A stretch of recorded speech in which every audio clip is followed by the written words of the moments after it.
Hey, how's it going? Starting a little bit early. What's new?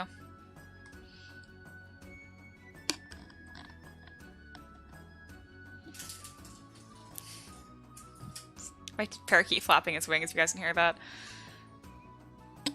Alright, everything sounds good. Sweet. Alright, well, let's get rolling. So, oh, he's back in his cage. First thing, super exciting. Bam! Second webcam. So, I'm going to have another cam for Tiki, probably starting tomorrow. So, somewhere underneath, everything's gonna be a little more squished, but it looks good. That's why it's Ricky's job and not mine. He does a really good job with layouts and stuff like that. But I'm super excited about that. Like, I know at first it's kind of like, oh yeah, I should get a bird cam. It's kind of funny, but the more you guys mentioned it, the more I'm like, my parakeet is so cute. Everyone needs to see this. So I'm excited to be showing that. And you can actually see where all the sound is coming from. Let me get my music going really quick.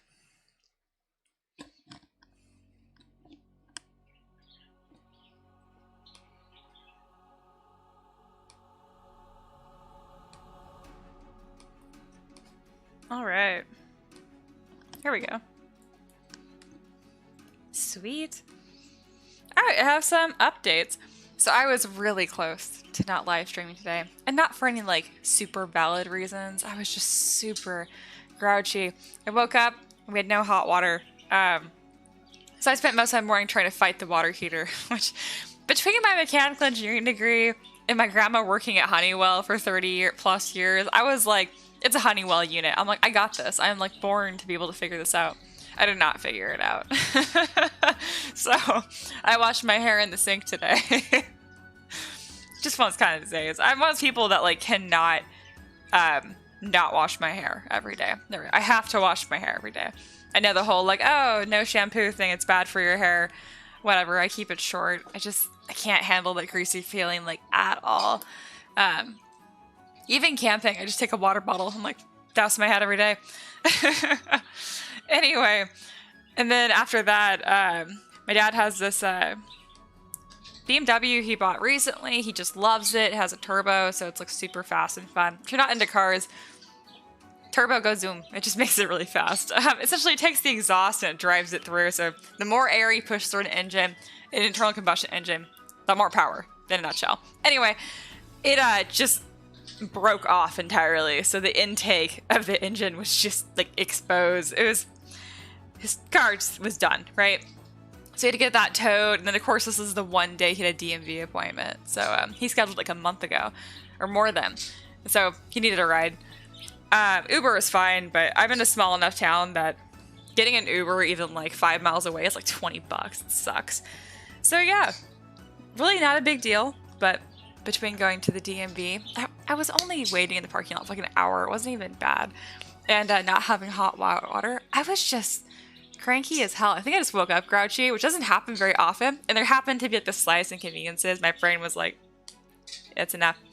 All right, those are just funny updates you didn't ask for. You're welcome. The most important being the bird cam, which should be starting tomorrow. You'll be able to see who's making all this sound. God, he's so damn cute. Okay. And let's talk what I've been up to. So this last week, for no real reason, I just got obsessed with the idea of game development.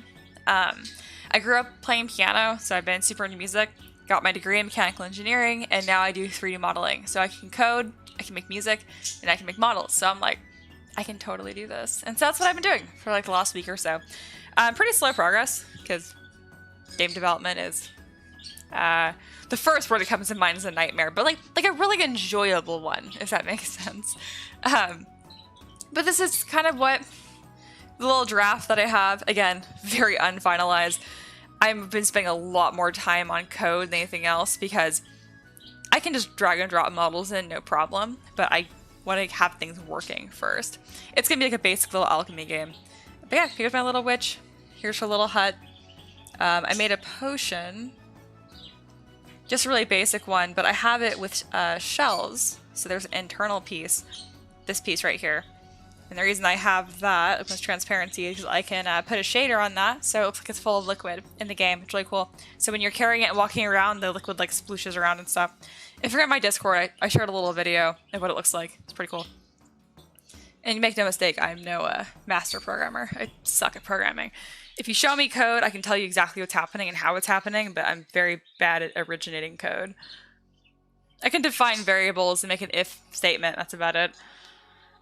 All right, let's roll. I actually didn't really even have a plan of what I'd be working on today because, again, cranky and did not plan to live stream. But I dig you guys. I have a really good time doing this, so I figured I had nothing to lose. I'm thinking of working on this mushroom queen. I'm just sculpting some mushrooms because she's a mushroom queen. She doesn't have any mushrooms. So let's fix that. First thing I'm going to do is check the adjustments because I know ZBrush is really dark. At the very least, I'm going to brighten up the back of the screen. I'll probably get the illusion that it isn't so dark. There we go. Not bad. Right now, I'm really just taking a close look at her dress and kind of thinking what I want to do with that. These folds are beautiful. If I can, I would like to use the dynamics feature in ZBrush and make like crinkly folds. It's called something. It's not coming to mind. Just like a gathered edge, pretty much. I did that for a model. I'm just gonna pull it up because it shouldn't take too long. But I did it for a pinup, almost kind of Western steampunk model, and it came out really nice. I actually have that on the live stream, so if I forget, I could technically just go look. Alright, let me pull this up. This is just my website gallery, so it shouldn't be hard to find. Under human. There she is. So yeah, that little edge right there I think looks really nice. I think it'd match this model well. That's not how I did this edge right here. Didn't look as nice right there, but it should work perfect for these folds. It's also how I did this bottom piece right there too. All right, I've done it before. It is feasible that I can do it. Let's see if I can actually remember how to do it. Oh, I hope you guys are having a good day too. I just kind of started off with like, hey, this is how my very barely inconvenienced day made me grouchy. Good start. Okay, so the first thing I want to do in my dynamics tab right here is turn on collision volumes. By default, inflate is on, which usually looks really bad. I don't know why it's on by default. But for this, I might end up turning back on, who knows. You can run simulation, but I like to use it with the gizmo. There's two gizmos, this transpose line, but also a cloth one specifically. And it kind of gives me a little more control of how I want this to look. It's been a long time since I've messed with this. When I made that steampunk model, I think it was last September. So it doesn't come to me easily. I'll probably just not worry about it for right now. Yeah, it's doing that kind of like liquefy thing that this deformer does by default. It does really well when it's, or from my experience, a lot better when it's like there's no thickness on it. Let's make it a little bit firmer, recalculate. Yeah, it's immediately warping a lot. Let's try this.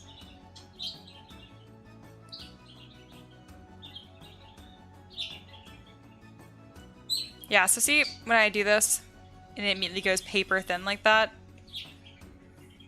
it's not supposed to do that. It's being really dumb, so I'm just not going to fight it right now. It's a really cool feature, and it's not that hard to use, but if your mesh isn't, again, I've really only found good experience with it if I'm working with dynamic subdivision levels, or what is it? Dynamic thickness on like a one-sided plane. Otherwise, it doesn't seem to do a very good job. Alright, let's finish this cowl that she has right here. So first I'm going to apply the layers that actually exist. Again, divide it so it's nice and smooth. Frame the mesh, and then put a curve brush on it. There we go. I'm going to split points so I like it all being separate. It's easier to manage. Change the color, looks nice. I'll probably put some kind of cool, I like a medallion right there, or a mushroom. I keep deciding to make mushrooms. It's going to happen at some point. I'm going to actually sculpt some.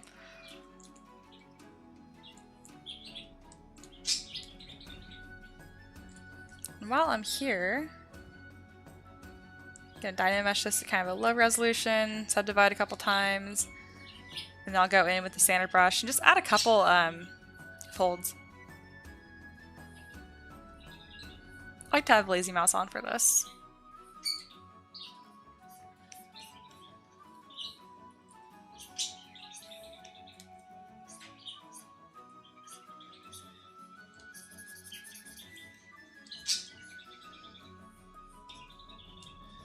So with this, I just alternate between normally using the brush like normal and then using Alt, which takes away material.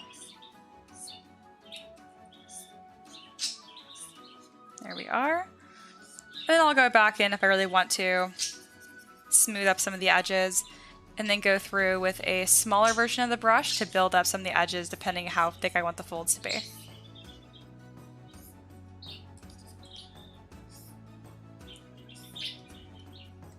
I've noticed it really helps make it look more dynamic.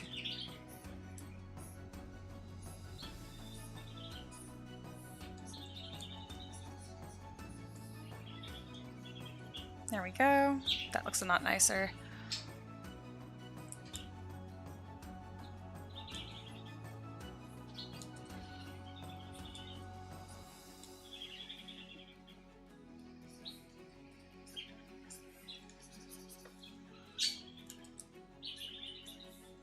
There we go. Very nice. Really quickly here, I'm going to pull the shapes a bit and see if I want a more dramatic shape to this. It's the only piece that I have right here that looks a little safe, I would say, almost, compared to like how dramatic everything else is.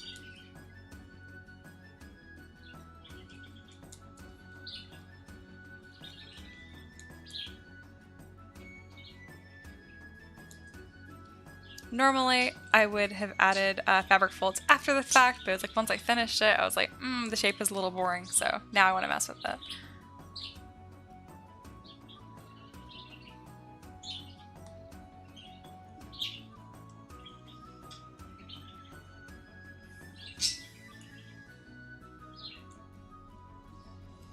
I think I'm happy with it, actually. I'll think about it more when I start posing. Of which I should get to today. We'll see.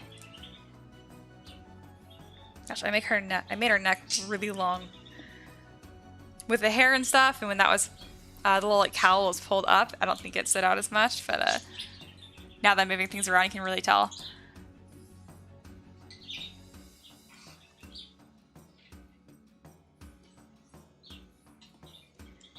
So all of these have dynamic subdivision levels on them. I'm probably just going to apply them all right now. I just want to make sure it stays pretty low poly. Again, I really don't think I'm going to go for a very dramatic pose on this, so I'm not too concerned about it.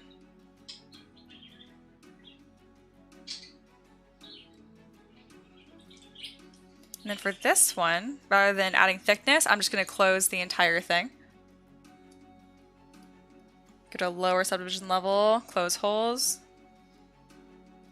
There we go. So the whole thing is just solid. And then divide. It changes the shape a little bit, so that's why this little trim piece doesn't fit as well, but they're so easy to make. I don't mind just throwing them on there and replacing them as I need to.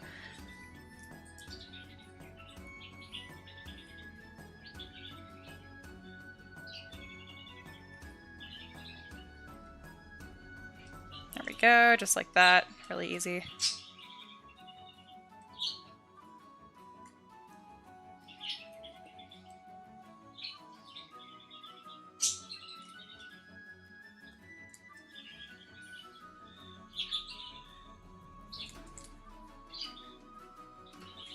It looks like I put a trim piece at the top right here, so I want to delete that as well.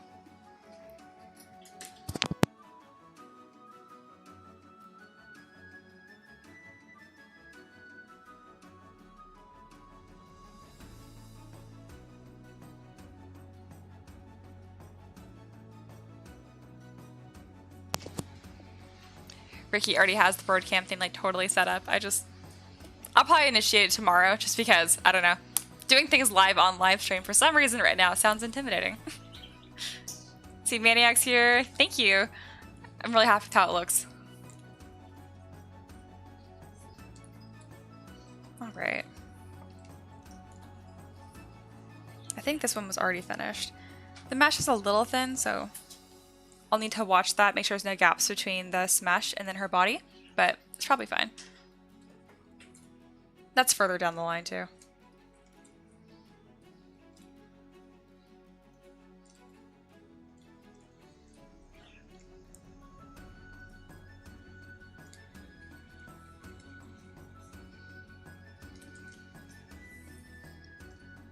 I think I'm going to add some folds to this right now.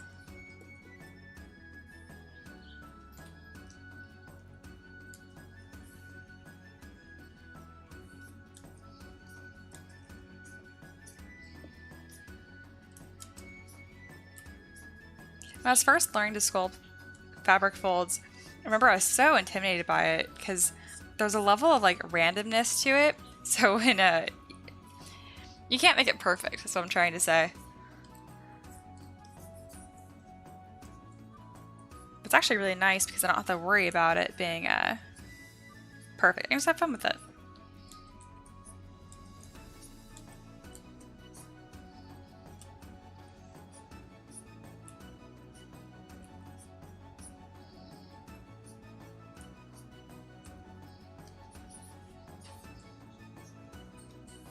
The color is making it a little hard to see, so I'll turn off color for a second here, and then move the camera for more of a front-facing view. There we go.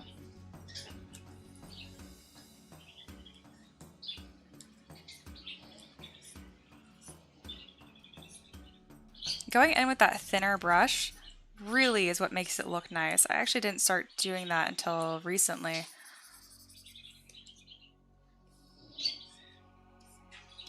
Also, it makes it paint well on a 3D print.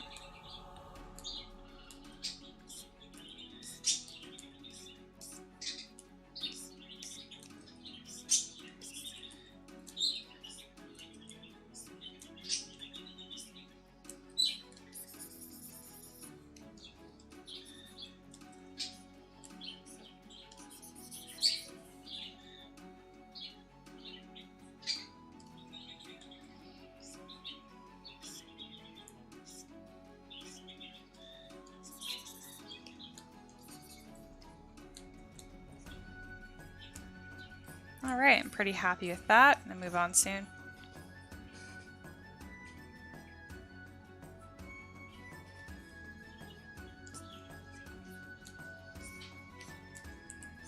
I'm not sure if I'm going to give any folds to these draping pieces. It kind of reminds me of what I did for my shaman for the Viking collection that I did. But those were a lot wider, so I had a lot more room. I'll do just a couple if I can get away with it.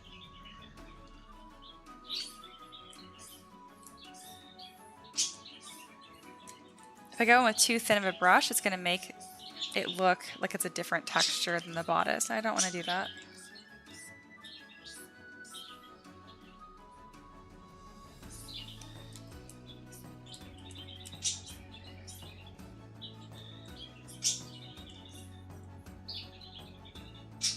For some reason, this side looks different than the other side. Oh, just the lighting. False alarm. There we go, smooth that a little bit. It's a little more like bumpy, wobbly up here than I want, but the fabric folds up here look really nice. So I'm happy with that. Let's put color back on. Very nice. And again, I really don't recommend doing this until you pose, but she's probably going to be doing more or less what she's doing now. I'm going to spend most of the time posing her fingers. That's the plan anyway, and then if I ever go to like actually pose hands and stuff, I really don't enjoy it. So I usually just focus on the main shapes. I think I did the fabric folds a little too thin right here. It makes it look like it's like a spandex almost, which is not really what I was going for. I think it's because I did the fabric folds, and then moved this fabric around a little bit. Just add some thicker folds right here, and I'll change the look of the material.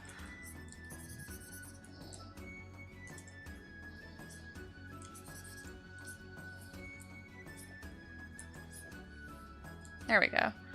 This one edge doesn't look very nice, but I can go with the pinch brush, and that's going to help. That's better. I still don't like the center. It's a little blobby. But as I mentioned before, I'm going to put something there. I don't know what. Something's going to go there. I'm going to make the front of her hair a little more dramatic too. Because the back looks great. I'm happy with that. This is a little boring.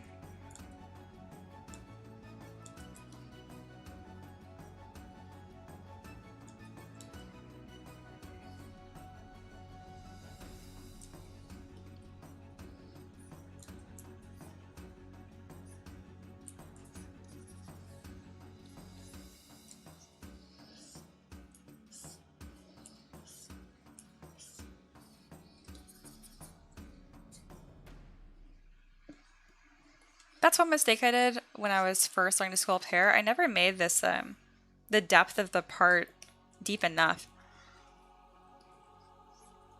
It actually goes for a lot of different parts of my models. So like you're going to see right now, I'm going to go back through and I'm going to define her nostrils more, her cheekbones, the edge of her lips. It makes a big difference. And not even just for 3D printing purposes. I mean, obviously it helps, but just looks nicer too. I always mention you want to like sculpt confidently. You don't have to be like certain about every stroke. Like don't be paralyzed by making the perfect stroke, but be confident in the shapes that you make though.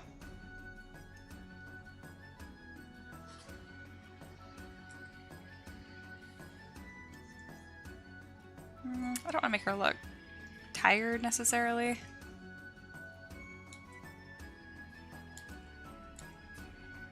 So the base mesh eyelid's actually right here. So she actually has like a triple eyelid going on right now. I just sculpted another one on top of it because I end up covering up the first one. And I've noticed that moving that eyelid makes it look worse because it gets all deformed. So I just create a new one right here.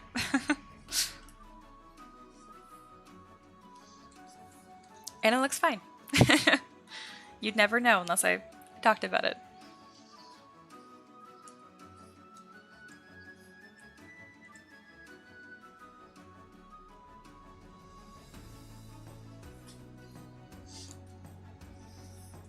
Make her draw a little more dramatic. Pulling the shape under. Yeah, it's like impossibly defined. It looks great.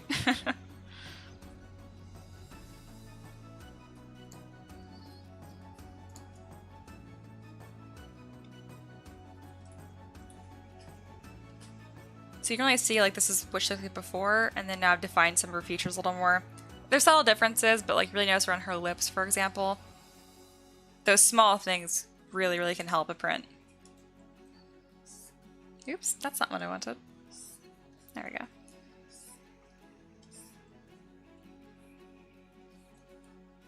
This is also a mistake I did, so these muscles right here, I don't know what they're called.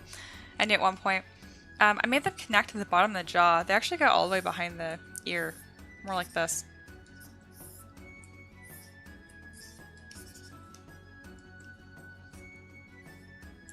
Nothing that would like make or break a sculpt, but just fine details that really help.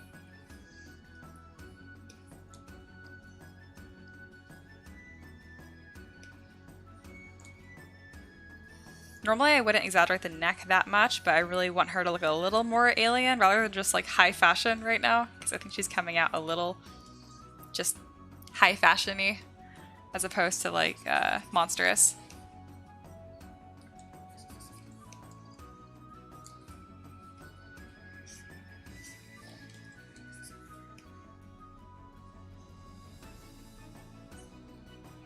Alright, gonna carve her cheekbones a little bit more. I'm not sure if I'm gonna keep it though, because I don't want it to be too harsh.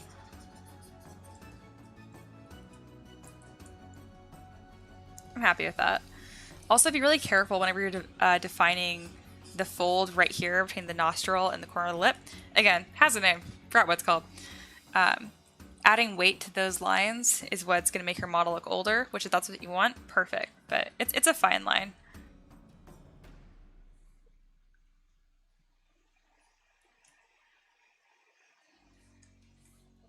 Define her chin a little bit more. I'll probably go in to find her brow because I didn't give her eyebrows. I thought it looked spooky. I might bring her brow forward a little bit more.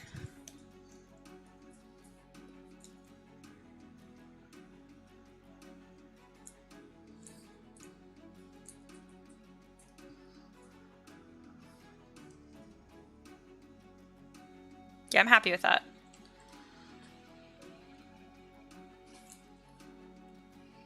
I might want to make her ears bigger. Not sure. Pretty happy with them overall. See me here as hell. Here, hello. Bridget says, I just started working with ZBrush Mini. I noticed I don't get deep enough with features as well. Also, hello, everyone's having a good day. Very friendly. Also, hi and welcome. I don't think you've been here before. And yeah, ZBrush Mini is super fun to like, get started and play around with. And yeah, just be brave. I don't think ZBrush Mini has this feature, but in ZBrush, if you sculpt a line and you really liked it and you want to repeat that exact same line, just press number 1 on your keyboard and it'll redo it. See, Gregory is here. Hello. Been following you since early Thingiverse. Hey, wow, you were like way back. That's awesome. And it's back on Patreon. Thank you so much. I really appreciate it. Yeah, now when people mention Thingiverse, it always makes me smile because that's where I got my start. And I would still be uploading there if I had any support from Thingiverse. Not the people, but whoever runs the site. Unfortunately, my designs most of them don't download anymore. They show up as 404. I have not been able to get any help. I got to the point where I have multiple models that have, I would just keep re-uploading them, but then I can't take down the ones that don't work because they don't exist. It just became a mess. But not a worry, I just upload my mini factory now. Everything is still free. Though I am super behind.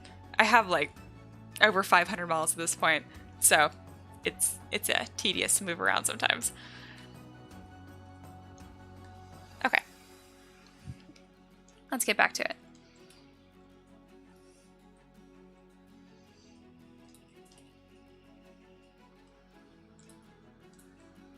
I'm really thinking about these folds right here. I wish that ruffle effect I was trying to do would work. I'm just gonna watch the live stream of myself sculpting of how I did it before because I just wasn't happy with how it was coming out.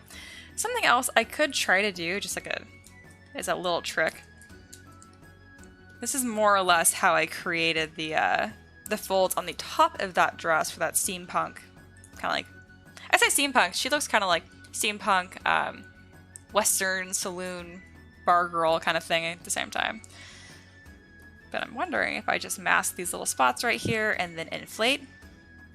Yeah, so this would work if I go through and like create a like squiggle shape. Am I going to do that? It wouldn't take me that long to at least try it out. Whenever I want my masking brush to be super harsh, right now it has to do with pressure, I just temporarily turn off my tablet and preferences. Where is tablet? I know it's alphabetical. Or I guess, no, it's not alphabetical. My goodness, it should be. Anyway, I just turn off use tablet for a moment, and so now whenever I use a masking brush, there's no pressure sensitivity, which usually drives me crazy. But for this, it's perfect. Also be easier if it wasn't colored. It's making it kind of hard to see the shadows.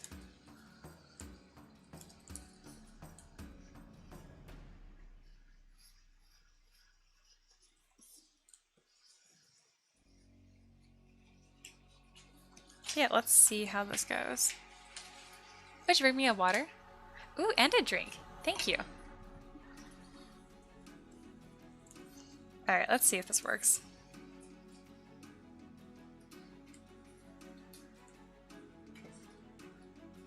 I swear I've done this before and it worked. Okay, yeah, that's was more or less gonna be it.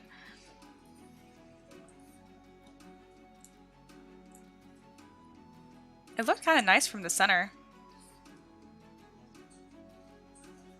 You know what? That actually looks kind of mushroomy right here too. Not right here, that looks terrible. But when I was doing a better squiggle at the top, that actually looks pretty good.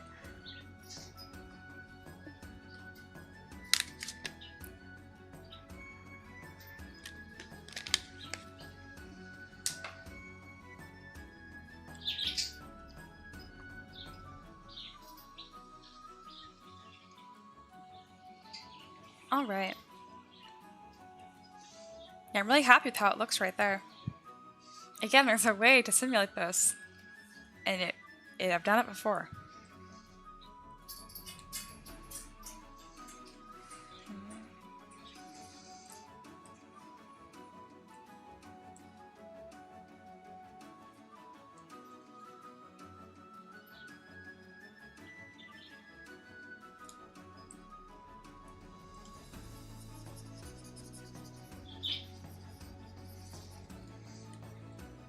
I think I'm just gonna leave it there as like a, almost like a sketch note for myself later on. Nah, I'm gonna get rid of it, and I'm going to just keep that in mind, and then finally start sculpting some mushrooms. Alright, let me get some references off of Google, and then I'll get rolling.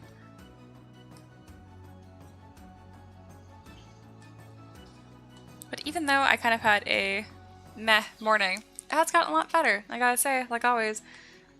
Every time I live stream, I'm surprised how much I enjoy it.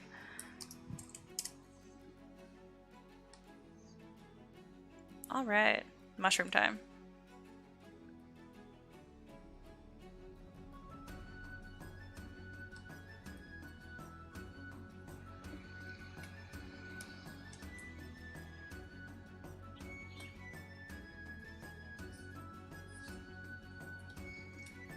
I'm tempted to make a folder to put all of the pieces of her dress into, but I don't have too many subtools right now, so I won't worry about it. I'm going to save and then hop over to a separate tool here and start working on a mushroom. I'm also going to reorient my windows so I can look at my reference and see the chat in case there's any questions.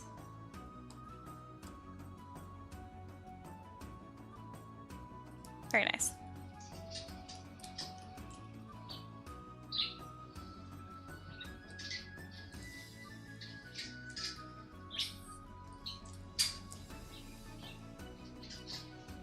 So I'm planning to have the mushrooms be following more of this blue palette and maybe going a little more towards like yellows and whites. We'll see. If I do a good enough job on them, I can use it for the game I'm working on too. We'll see.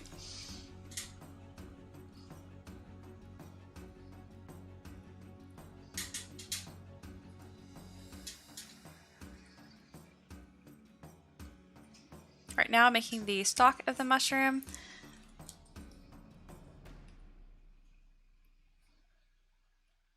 Happy with that shape. I'm going to go into symmetry and make it radial. I never get it on the right axis. There we go. Gonna reduce the amount of points. Let's try like 4.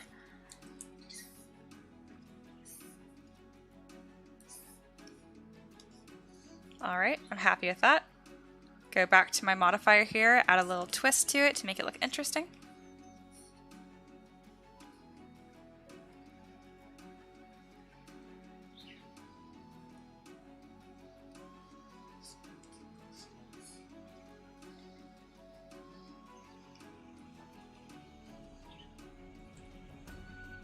I go back to taper and really just keep playing with these deformers until I get a stock shape that I'm happy with.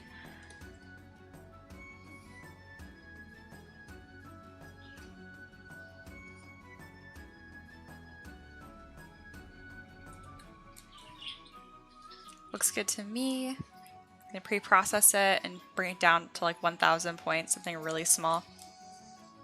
So I'll kind of leave that there. And now let's make the cap of the mushroom. For this, I'm gonna do a sphere. I'm always thinking of what is the closest primitive shape that'll get me the least amount of work for the best results. That's gonna work perfect.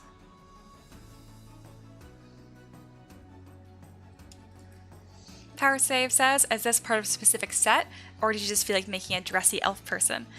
Kind of both. So this is for a Patreon release of all of my favorite monsters, and this is, oh goodness, I can't say the name, Azuk Moyev. It's from Mordekain's Tomb of Foes, and I'm just making a Mushroom Queen. I had 4 other models I really enjoyed and excited to make, and I'm making all of them. The other theme I had people vote on was a Japanese theme, and this one barely won out, which I was excited about because, again, it wasn't much of like a theme. It was just literally just what are my favorite monsters I haven't sculpted yet. I say my favorite monsters, but there are some that I did not include that I really enjoy. Like I want to sculpt the Kieran at some point. So where's Radial? There it is. I'm like, I just did this. I joke about it all the time, but my classroom has grown quite a bit, and even I watch my own videos when I forget things. It's very helpful.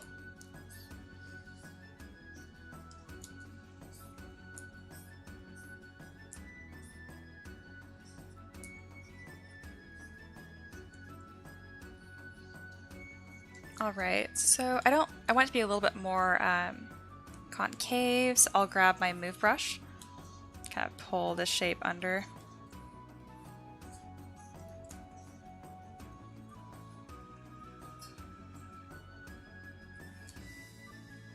Lighting is pretty harsh. Let me adjust my environment. There we go. Go in with some more confident strokes now, since I'm happy with how this looks. Looks more like an umbrella than a mushroom, kind of, but I'm fine with it.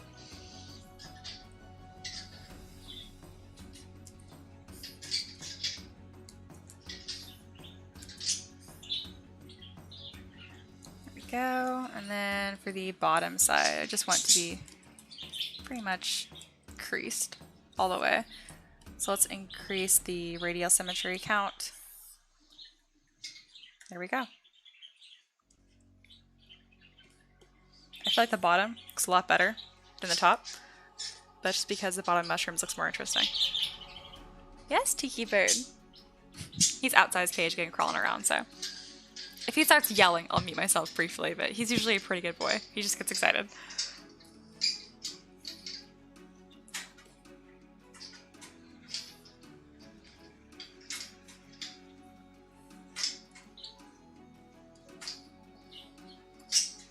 Alright, let's see if I can get an interesting modifier on this. I do like how it looks, look at the pointing down, kind of the classic look. I'm probably going to make him point upwards and look a little strange, just so I don't have to pre-support every single one of these when I 3D print it.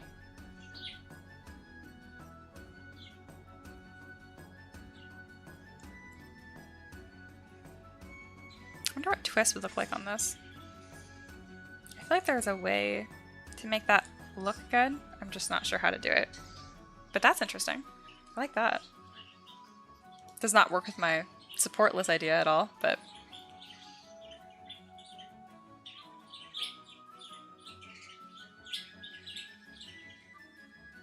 I can always do the normal mushroom and then just have like a veil that drops down too.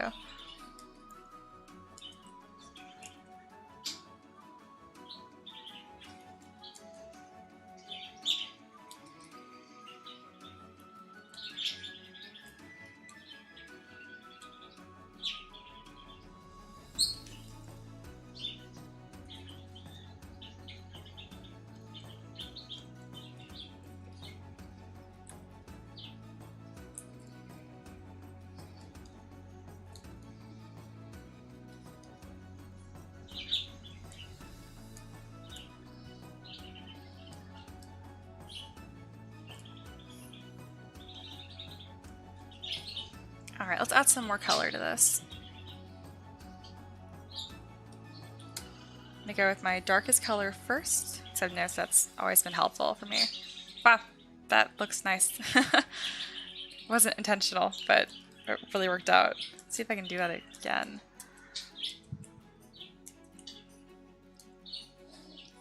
There we go. I'm gonna switch to drag rectangle so I can get a nice gradient on this. I do that on literally all my models and every object.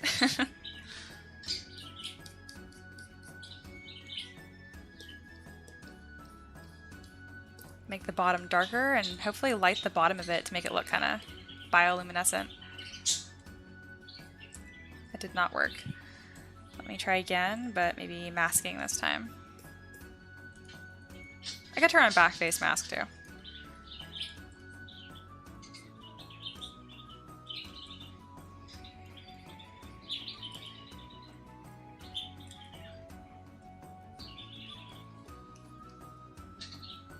Yeah, I might need to go with a darker center instead. Nah, I'm happy with that. That's fine.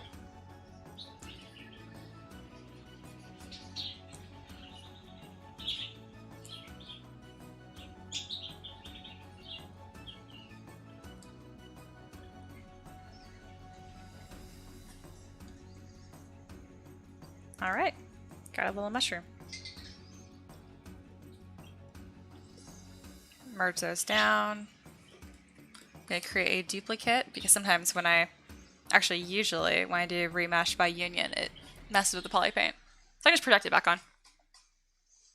See, Sarah's here. Hello. Nice mushroom. Thank you. Haven't done the veiled one yet. Not sure how I'm gonna tackle that.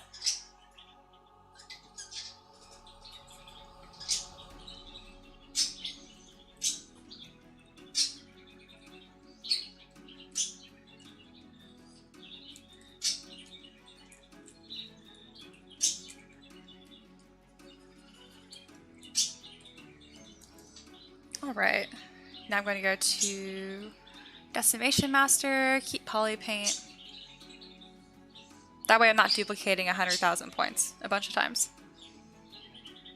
That's a little too low. Let's go to 5,000 points. Perfect.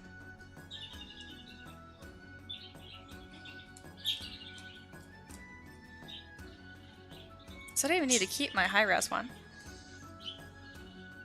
Alright, and I can take this and pretty much just use my move brush and then make a bunch of different fun shapes while I put it on the back of the model.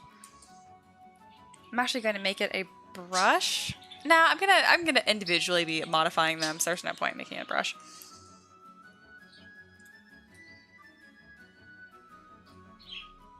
Go ahead and go to a pen. I can grab that other tool. I think it's all the way at the bottom. Where is it? There it is. Might hide her hair temporarily, but it might not be a bad idea to keep it, so that way I don't have too many conflicting spots.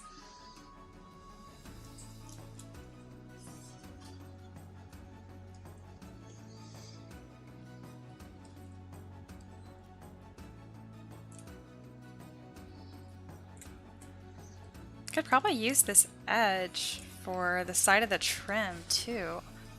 I was really obsessed with the ruffles earlier, but this mushroom head came out really nice actually. That'll be perfect.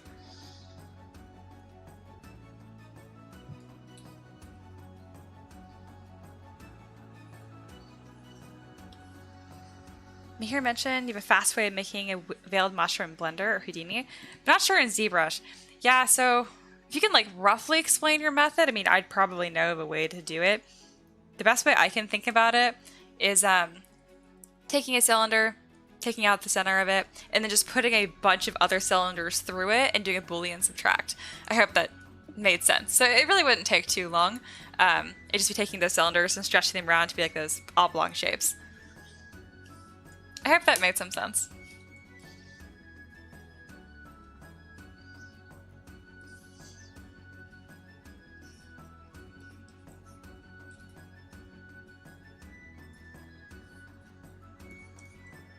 Oh, Sarah, since you just joined, I do have exciting news. It's over there. I bought another webcam. So starting tomorrow, I should have Tiki on the stream as well. He should be in his own little camera right under me. I'm very excited about it.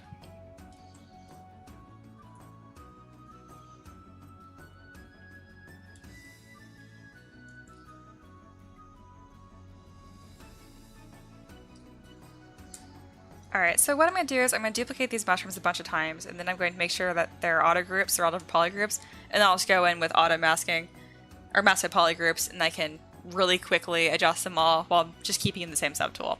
So that's my current plan right now. Let's go and do that plan.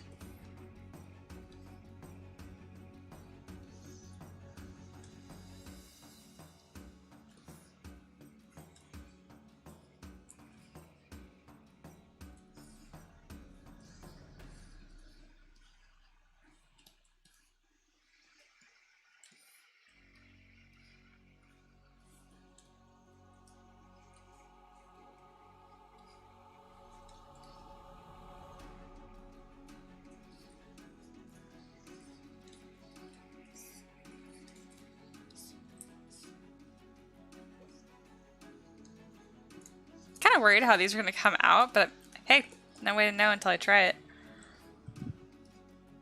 If not this, I know I'm going to think of something cool. 9 times out of 10, I end up just liking what I made.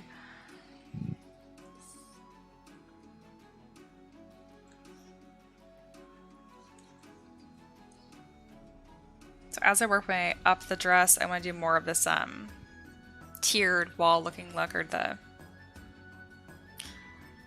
there was a name for this kind of mushroom that was called the like wall mushrooms, and Sarah told me what they were called, and I already forgot. Wall mushrooms.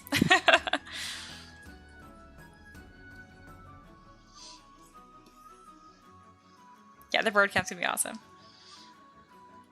Do you have a ballpark number for what a commission would cost?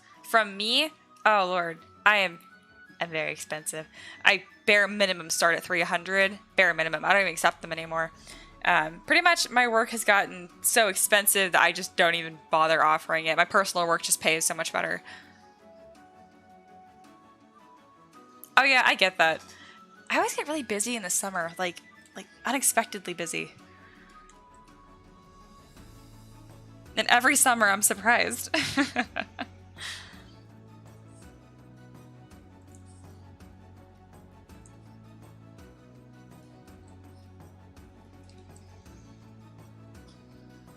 I like how the wall look is going. I'm not crazy about the rest of it. So what I'm going to do is I'm going to go through here, go to auto groups really quick, and I'm going to split the wall looking ones from the ones I have poking out, because I can already tell they're going to be a different look. These ones can be mirrored, that's not going to be a problem. But these other ones I'm going to really need to hand place and be thoughtful about my design. Imagine that. I think it's because the tops are so big. But more than that, I think there's actually nothing wrong with it. I'm just jumping the gun. Sometimes when you really like a design, it's easy to judge it like it's already finished, even though you were literally not done.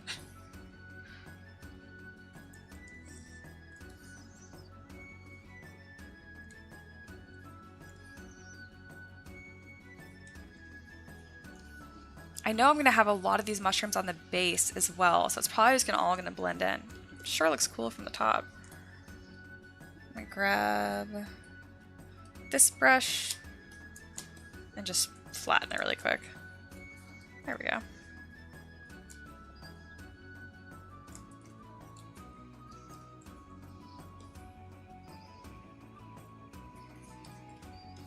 Yeah, so the problem is they're just too big. Whenever I scale things up or down, I like to go by at least 15%. I've noticed if I'm doing like a 5% difference, unless it's the face, probably doesn't matter. I try to go more bold with my decisions than less. Actually, Mahir is what you said that really helped me out. You mentioned like with posing, like go so far that you break it and then just bring it back a little bit. I know it wasn't like your original advice, you heard it somewhere else, but still, you shared it with me and it was very helpful. Alright, I think what's going to happen is I'm going to have just this back part be the mushrooms and the rest of these folds will be layered. I'm also not sold on the color. Not a ton of contrast going on right now.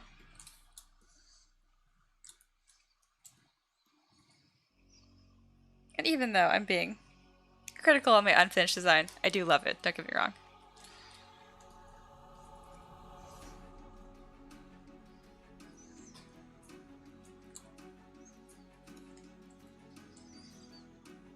Let's see, can I just cheat and just keep duplicating this? Oh my goodness, what is happening? And moving it down. I say cheat, I'm just looking for it to look good quickly.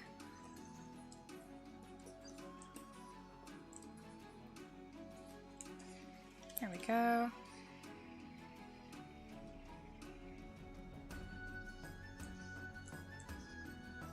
I am really happy with these folds, so I don't want to lose them entirely, but I think not following these trim pieces perfectly is going to be the way to go.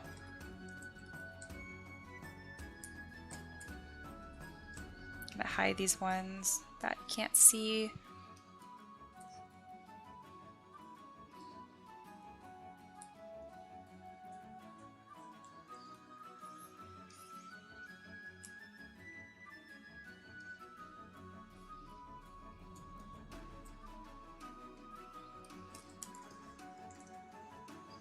Gosh, this dress is looking really cool with mushrooms. Imagine that.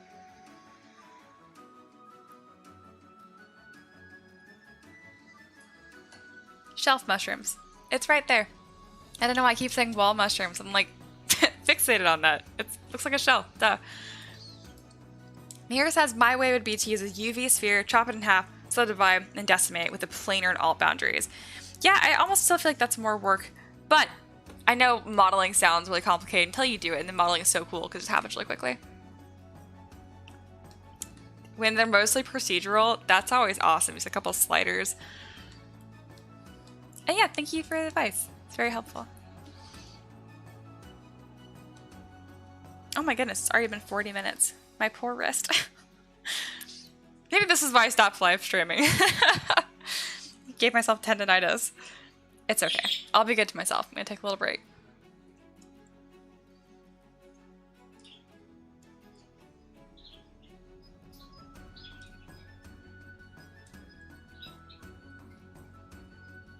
Try and get a render that I like that also shows off the dress and her face and her hair all at the same time.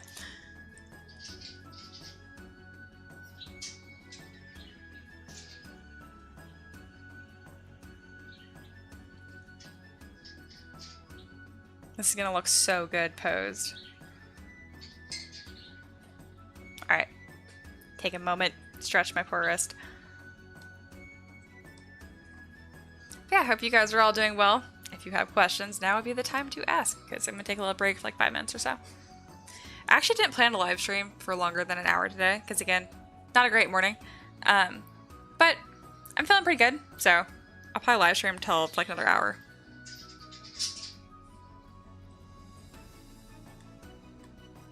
Go eat a bagel and rest your wrist. I did get more bagels today. I did have a snack right before this live stream, so I'm not hungry, but it is definitely rest wrist time. Rest wrist time. Wow, that is a funny phrase. In this meantime though, for anyone new, I know a lot of you guys are already in the Discord or Patreon or somewhere around there, but if you weren't, let me show you guys the game that I'm very slowly working on, because I shared some stuff on Twitter. This is the main thing I wanted to show you guys. Oh, it's really low res, and it looks really bad. Oh well, you're gonna look at it kind of zoomed out. But the premise being, those little bottles, I'm very, very happy with them. I didn't create the shader for it, but honestly, even just taking code and implementing it with proper shader graphs is just... following a YouTube tutorial step by step is still harder than you'd expect. I'm very, very happy it works.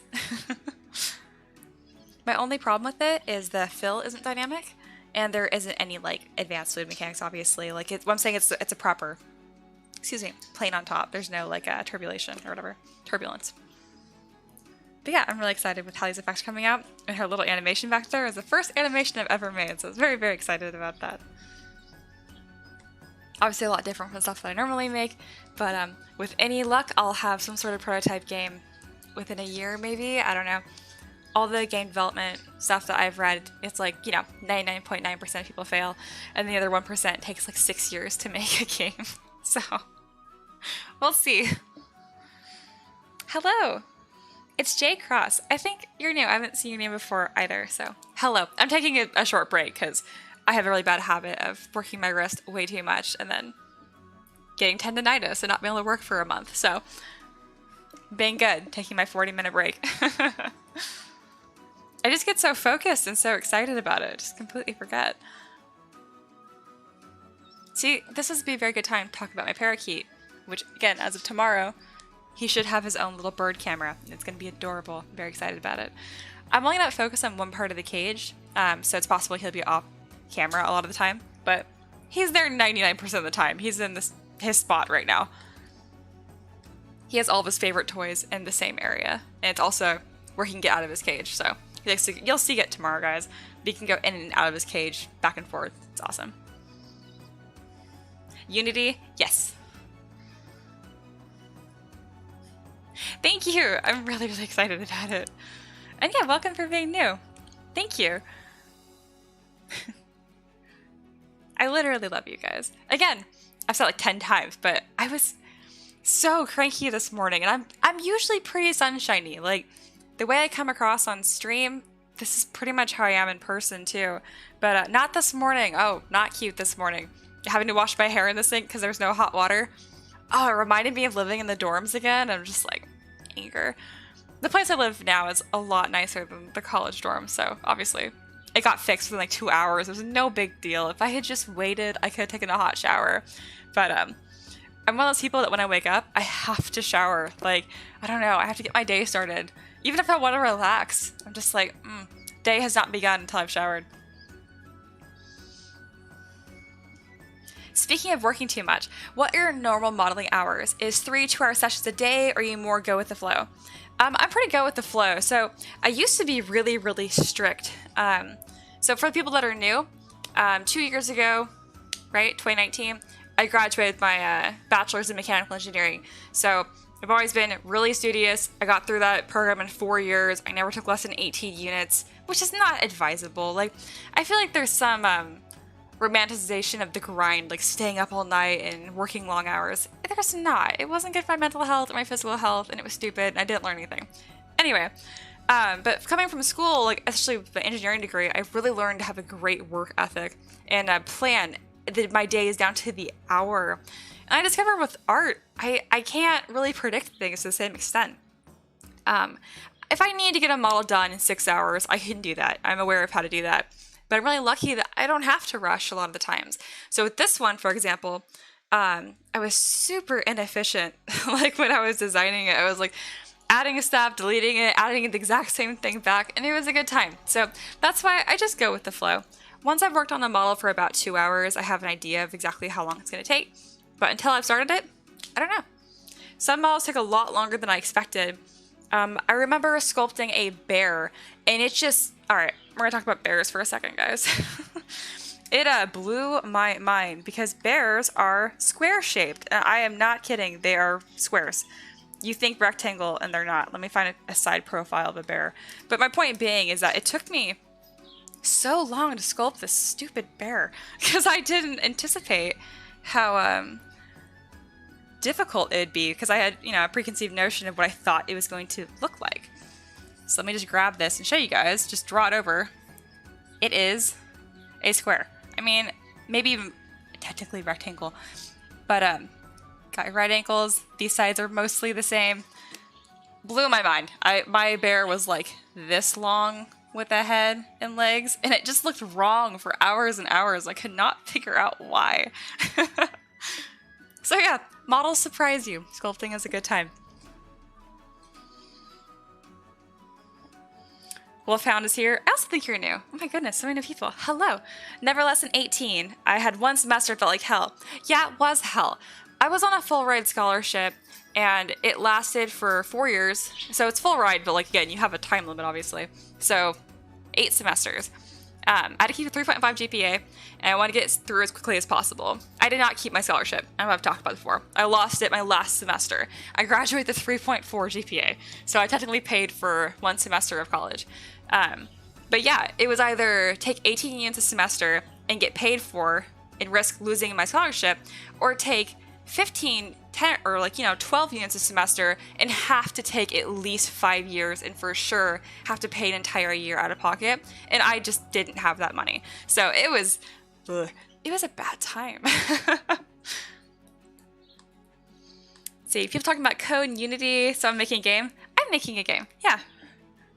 Tell me about it. I'm involved in making a video game, 3D, it's tough. Oh yeah, I described it earlier in the stream like a fun nightmare, which I know sounds snarky, but like it is. Like, it's the nightmare part because it's hard and challenging and like never ending or whatever.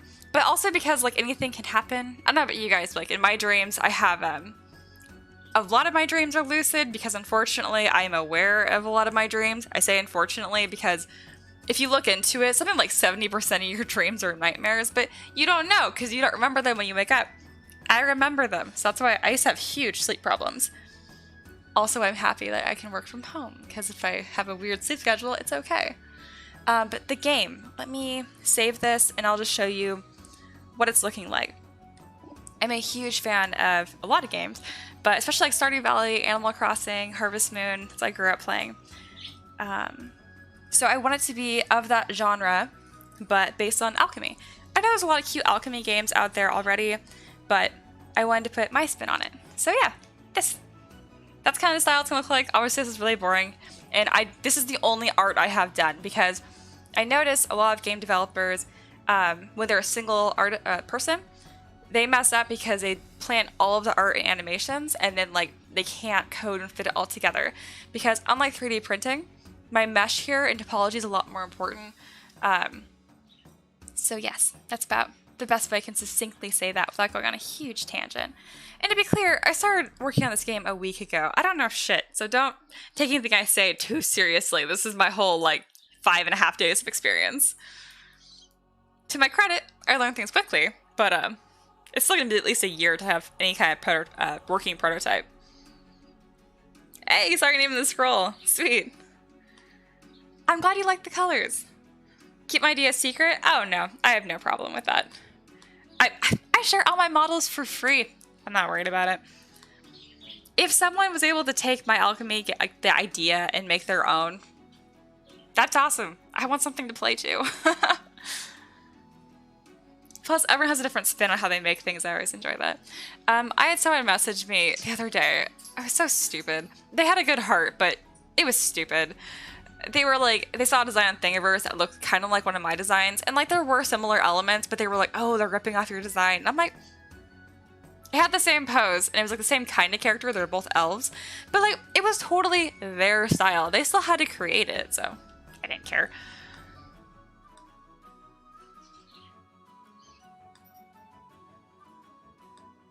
And then Maya, yeah, Maya is super cool. I use, obviously, ZBrush Cowboy. I use Blender for all of my rigging and animating, and then Unity for the code and that kind of stuff. Do you want me to loan you a software guy? Oh my god, I'd love to just keep him in my basement and have him work 10 hours a day. I could do that. I'm just kidding, I don't have a basement even. That probably wasn't... Anyway. What was I gonna say when I wasn't just being creepy? Oh, yeah, no, I'm not a good programmer, but I'm really good at finding out why the code isn't good. Because again, I did it in school. It's a lot more fun to code something for a game than code something for my fluid dynamics homework. That sucked. I hated fluid dynamics. Oh my god. There were courses in college I did enjoy, but they were all more like practical. I really enjoyed statics. Dynamics was awesome. Calc 3 was awesome. That was the only math class that I liked.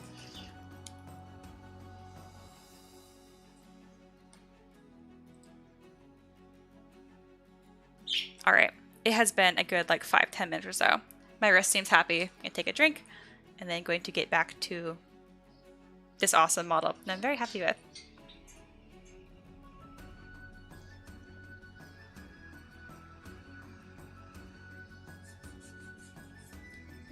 Okay, let's think about this. I'm happy with this area, not crazy with the mushrooms in the back, but that's okay. Again, I kind of need to get out of my head right now and just get things on the page and then worry about changing them after the fact. Also, I think changing the color might help. Gonna go to mask by polygroups, make that to 100. And what's cool is since they're all different polygroups, you can tell I don't have to make separate subtools. I can just hang out in the same subtool and grab and move things around. It's nice.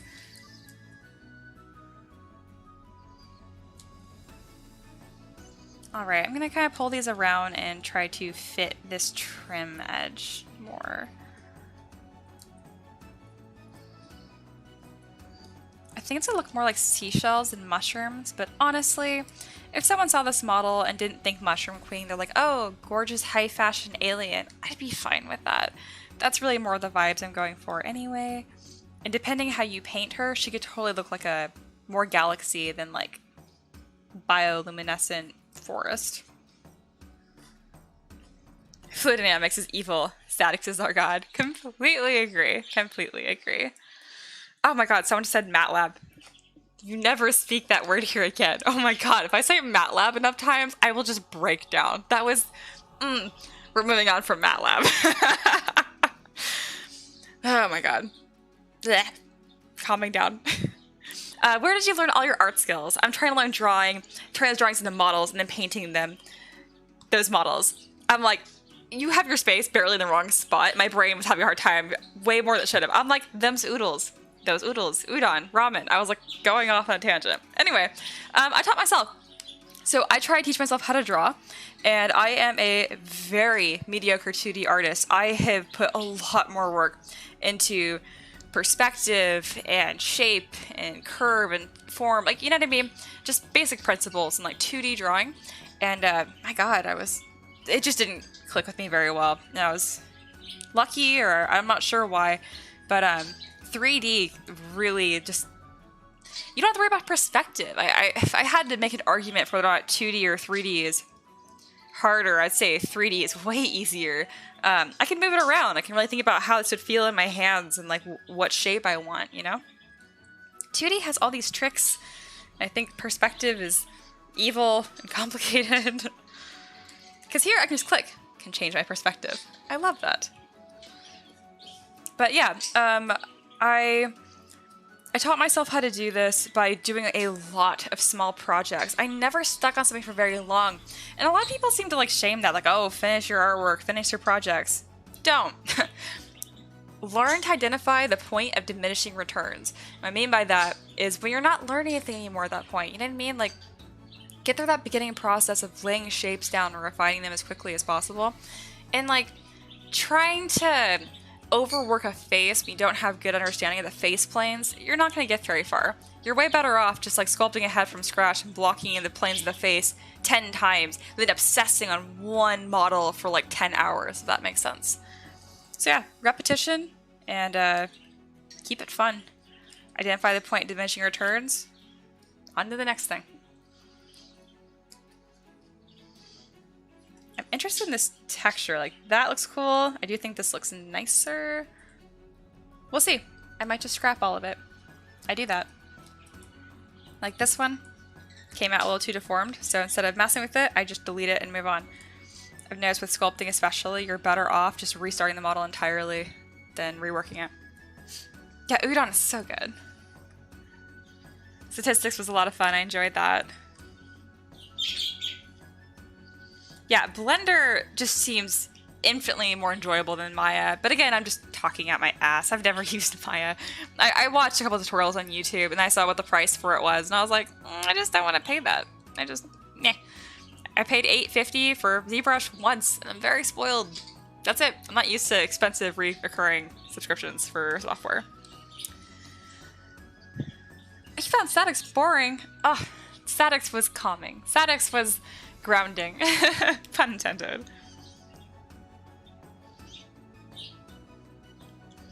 You guys had lots of good things to say. Let me keep skimming. If you asked a question, I missed it, let me know. I'm still going through. What resources? Myself. I suffered. I'm dead serious. I'm super impatient. So like watching tutorials where people like barely creep through, like, this is the file button. This is save. Like, guys, I just can't do it. It's so slow. So I just did it myself. And as I ran into specific problems, I would Google specific questions. So for example, if I wanted like remesh my model, I was like, how do I change the topology in ZBrush? And I found ZRemesher and Dynamesh. So once I had those tools, I used those tools. But yeah, I learned it just by trying to do things and be like, well, could I try this? Can I do this? What kind of brush will give me these results? And then finding those specific solutions. But if you want a teacher for ZBrush, I teach. The link on here, patreon.com/m3dm. If you put /m3dm and then put learn, it should be in the description of the video. I do mentorships and courses. All right. Yeah, Excel any day. I agree. The multiple small projects things makes my ADHD brain feel so much better about doing this. Oh yeah. There's a lot of like pretentiousness that comes with, you know, it's art, you know. It's the same way like a lot of, not a lot, I need to stop saying generalizations. There's something that's like glorified about being inefficient in art. That's the best I can say. Like TDM is beautiful. And I agree to an extent. Like I see like a wood carving out of a tree trunk and it's just like, it's taken them 10 years. It's like this huge, beautiful fantasy scene with depth and It's fantastic, but I'm like, God damn, that's a lot harder than doing something in ZBrush and 3D printing it, which does take out some of the magic. I understand that, but it doesn't have to be tedious to be art. It's the best way I can say. Especially when you're doing it professionally. My client does not care how I made it. They want to see the final product. And that, to me, is what's the most important. Yep. Gotta jump in and learn. Yeah, right? Slow tutorials. Oh my god. I just cannot do it. You're making very cute sounds, baby. Yes, good bird. Of course, he's gonna start screaming right now because I talked to him directly. Come on, you're being so cute. He has his wings all raised up. He's being all cute and aggressive. He loves him some attention.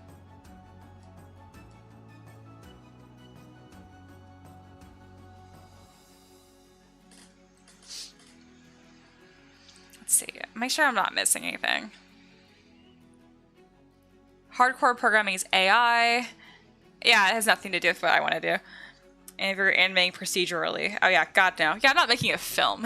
I'm making a little witch that will mix together potions, and honestly, it's gonna be like a satisfying color mixing simulator more than anything. I think finger painting, but for adults. Okay. Back to work.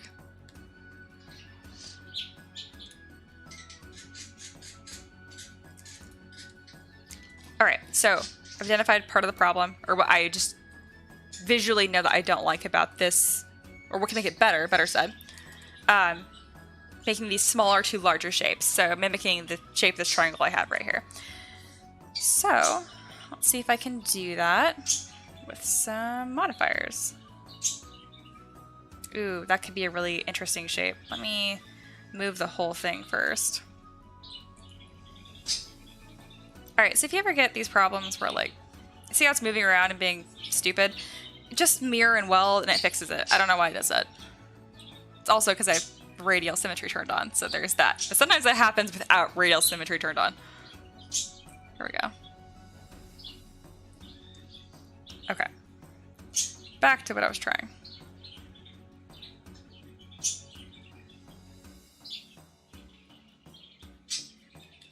Yeah, this like water, more like sweeping motion, I think is so much prettier than what I had before.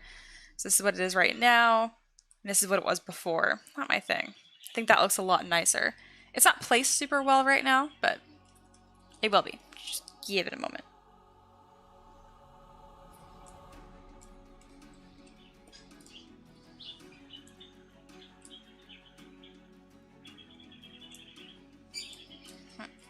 I still want larger and smaller mushrooms at the top without having to manually do it. It's not the end of the world. If you hold Control and Shift, you can quickly select them and do it.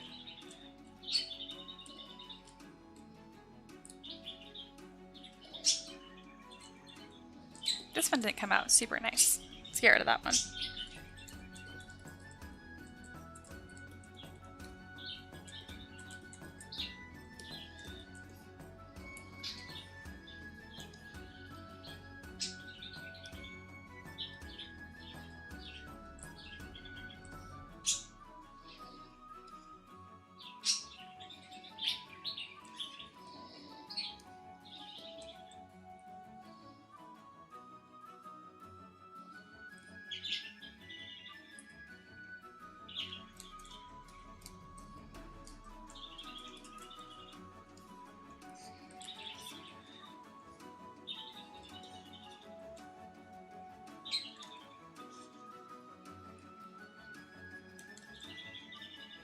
So right now, so is playing with the shapes, getting closer to what this is going to look like. I can see it in my head what it's going to look like. I just need to get there.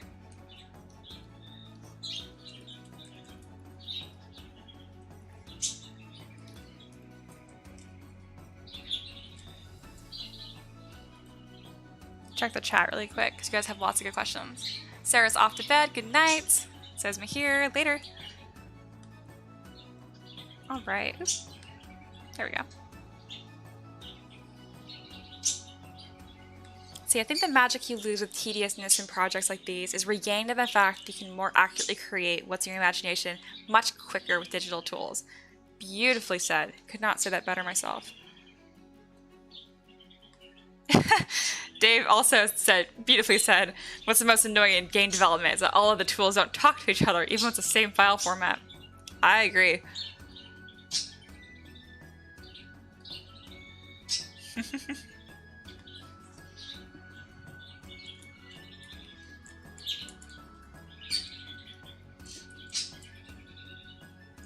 What was I doing? It was Alt, or was it Control Shift? There we go. I was like, I was just doing this correctly. What did I just do? There we go.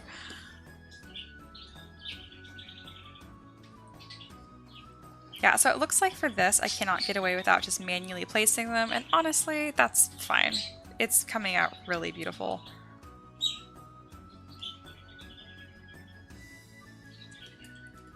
I'm going to select these bottom ones right here, grab these, duplicate them, kind of tuck them under.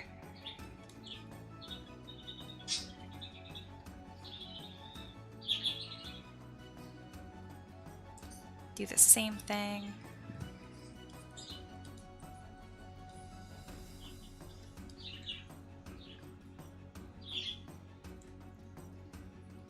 Do a quick little trim.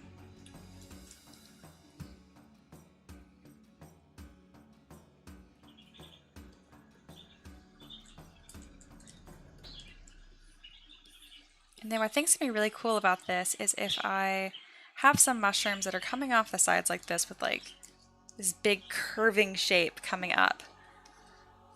Not as sure about that idea, but hey, only one way to find out. Also, this massive blue is just driving me crazy. I'm definitely not going to pick blue for these mushrooms. I don't know what it's going to be, but it's not going to be blue.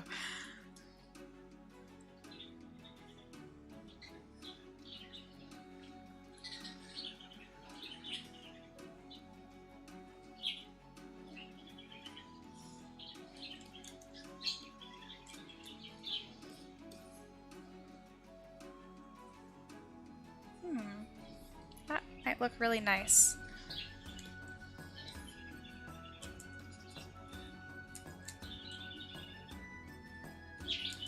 And like always, I know I'm doing a lot of this really quickly, but if anyone has questions about like exactly how, like what button clicks I'm doing, just let me know. I'm more than happy to answer.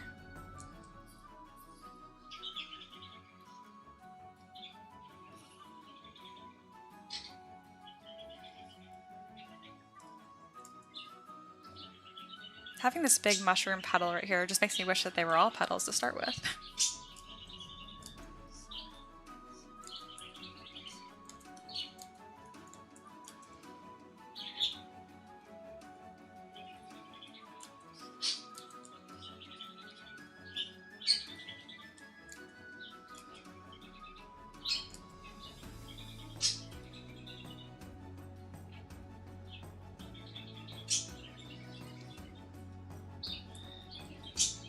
Not sure if I'm going to keep this little thing I'm making right here, but it sure looks interesting.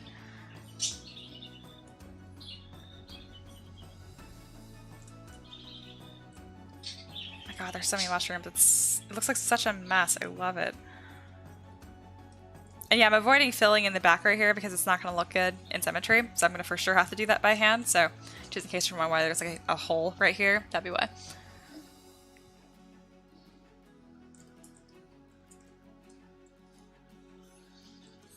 Again, I need different types of mushrooms and stuff, but I'm really just trying to block out overall shapes and patterns and forms right now.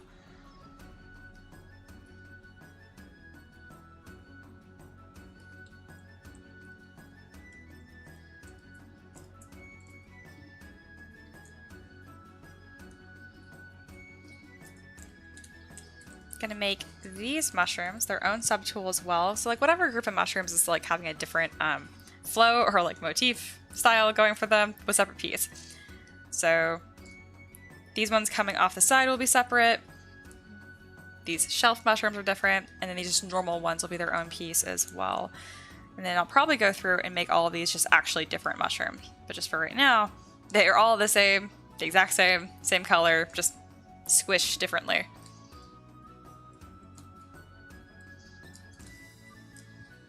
Let me merge the trim to this really quick. Where is the trim for this dress? Perfect. They're actually next to each other.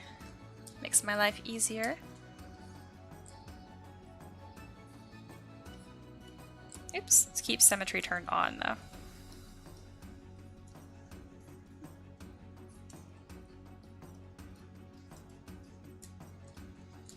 There we go. So that's going to give me a lot more room to make these different mushroom types in the back by extending this train.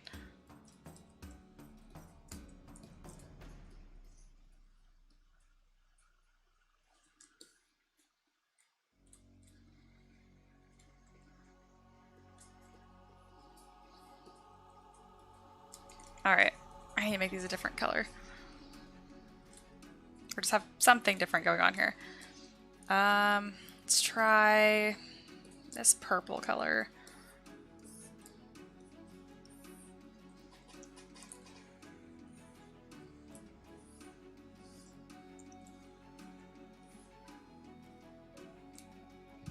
Go with back face mask. That always gives me interesting results.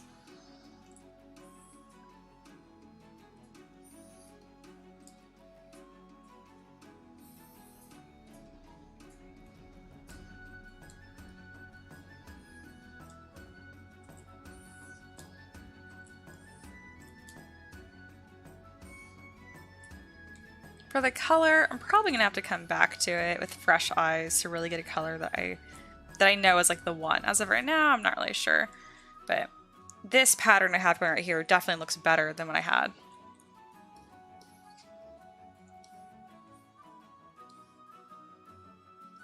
I'm pretty much just color picking different colors I have in her hair.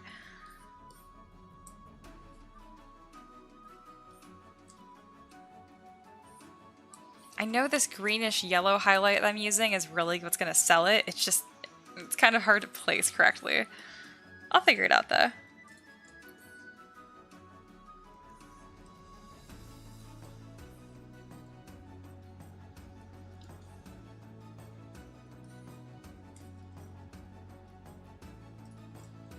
I'm not sure if I'm going to like these mushrooms coming off the side, so let's try and expand that idea really quickly.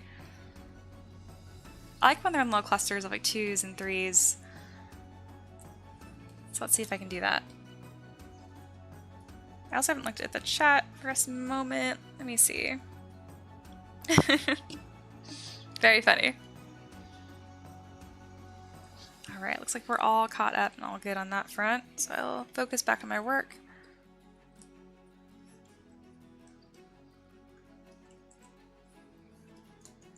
The first time that I live stream, that's a year and a half ago or something, and I remember just being like so confused. I'm like, how do artists do this? How are you supposed to talk to people and get anything done? Obviously, I've figured it out.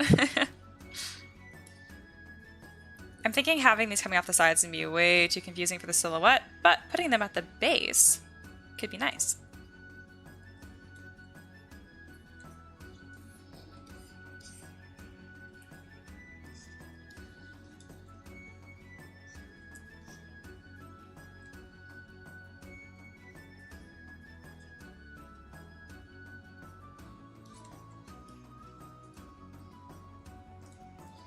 I don't know if I like it. It's just becoming messy. I'm just gonna delete it.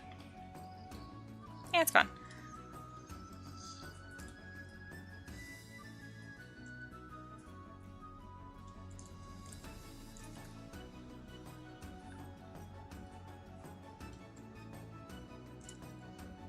So I mentioned I was going to have to manually place this. I think I can just duplicate it and instead go through and manually delete some of them until it looks balanced.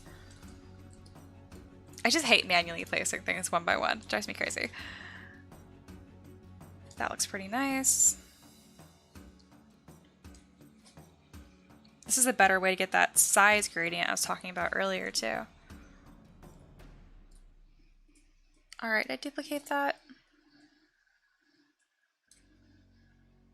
Yes. Just gonna move this up here. I'm gonna mirror it.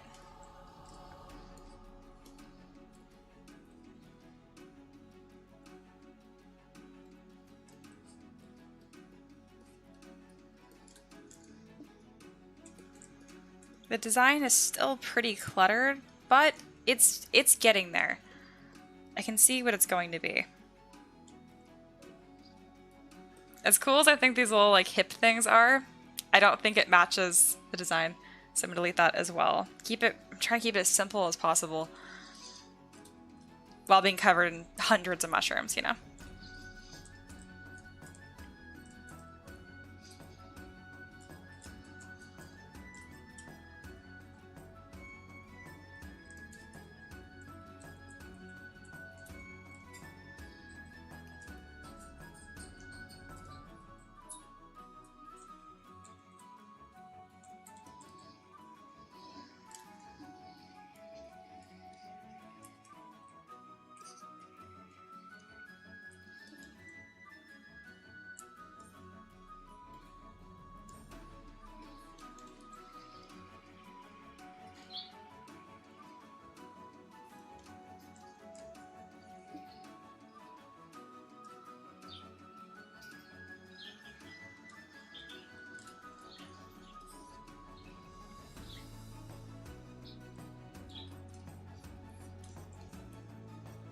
I'm really excited for this to be done. Definitely not gonna get to posing today or like actually truly finishing it, but I can see what it's gonna look like.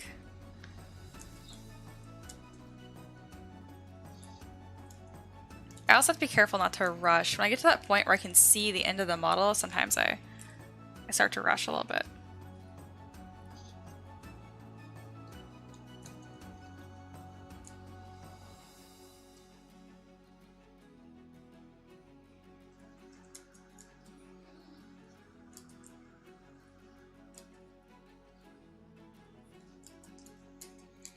Alright, now I can take just a couple of these, because I don't mind manually placing just a few, like the details. If I was doing a lot of these, I would just make this into a brush and just set the depth to be really low. But I don't think I'm going to do like 10 or 12 max, so...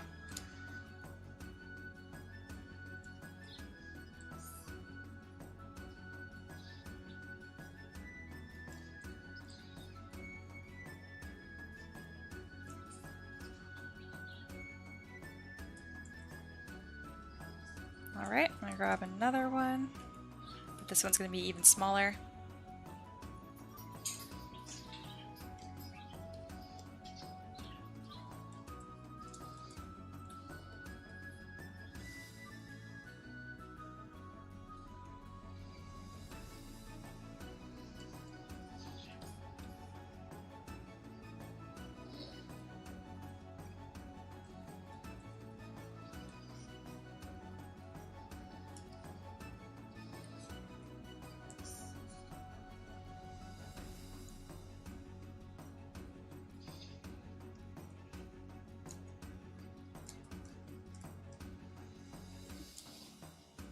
I really like how these ones right here are colored. I need to figure out how to get the rest of it to look like that without having to hand paint each mushroom.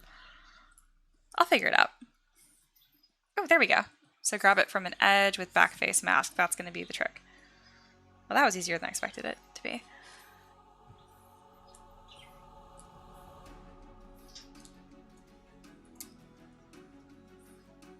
I'll still go in probably with the just poly paint later.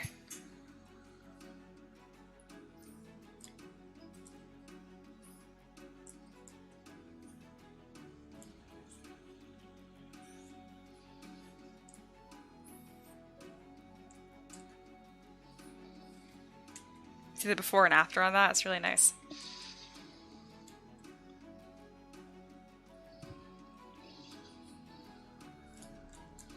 I also think this would look nice with a lighter highlight at the bottom. Maybe not pure white, just a brighter blue.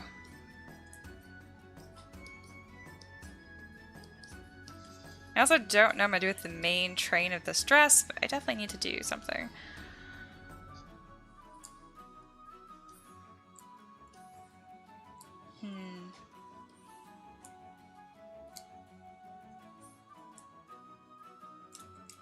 that might be for a different day for me to figure that out.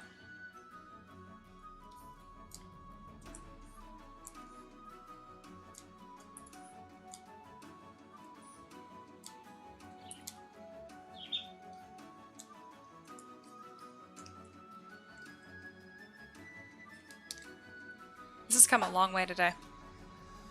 See, Battlebear is here. Hello.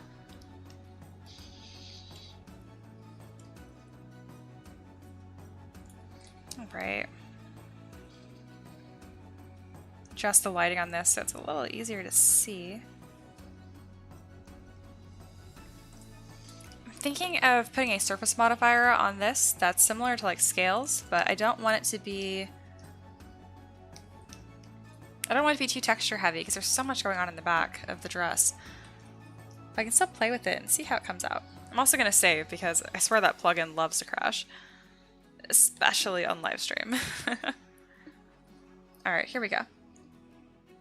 Go surface, lightbox, and I was kind of thinking of something like this, or more specifically like this, but much smaller, because these are all very customizable.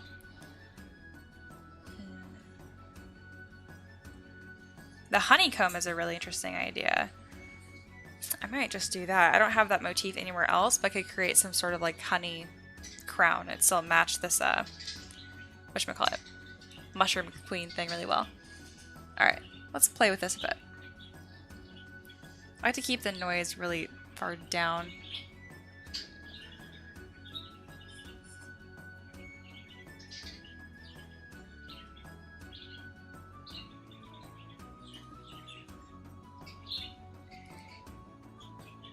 The angle doesn't do much, offset doesn't do anything for this one, or the scale. Usually you can rotate them. Oh well, depends on the mesh.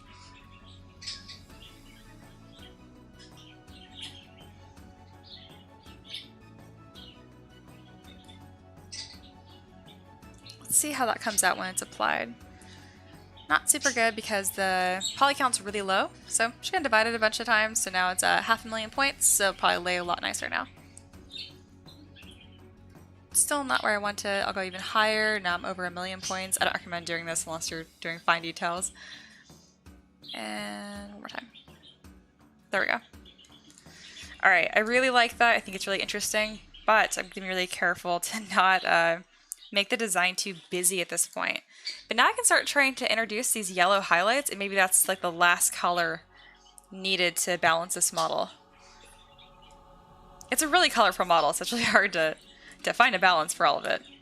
I think yellow is where it's going to be at.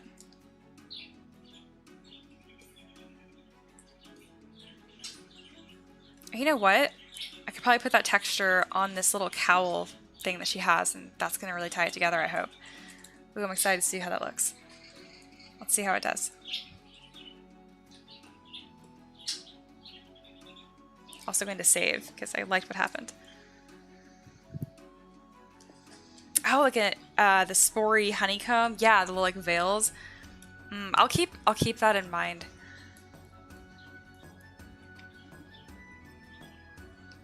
I almost wonder if I could just manipulate the shapes on this as well.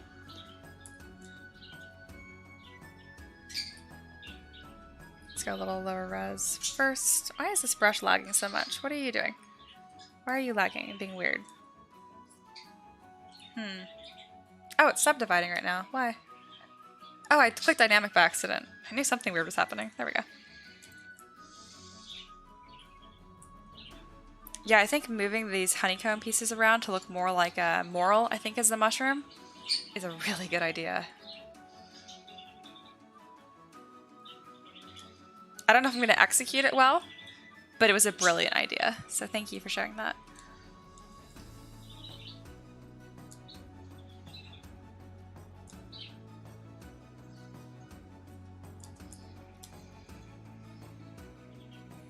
Okay, I only need to adjust what's actually visible, so I'll make sure I don't do more work than I have to.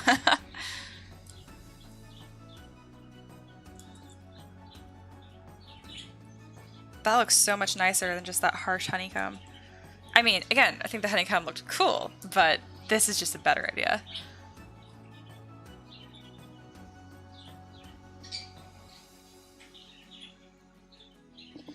Battle Bear says, I'm using Pinterest as you recommended for the character sculpt assignment. There's so much inspiration from here. I know, right? Oh my goodness, I can be lost in there for hours.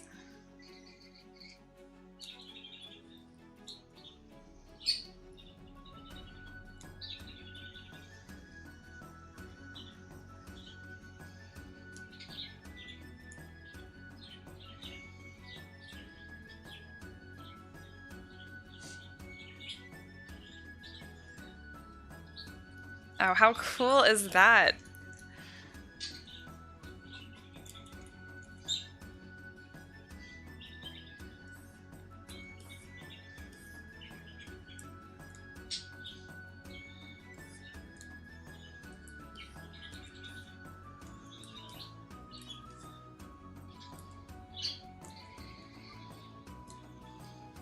Alright, let's see if I can apply that nicely on here. It doesn't do great on curves sometimes, so...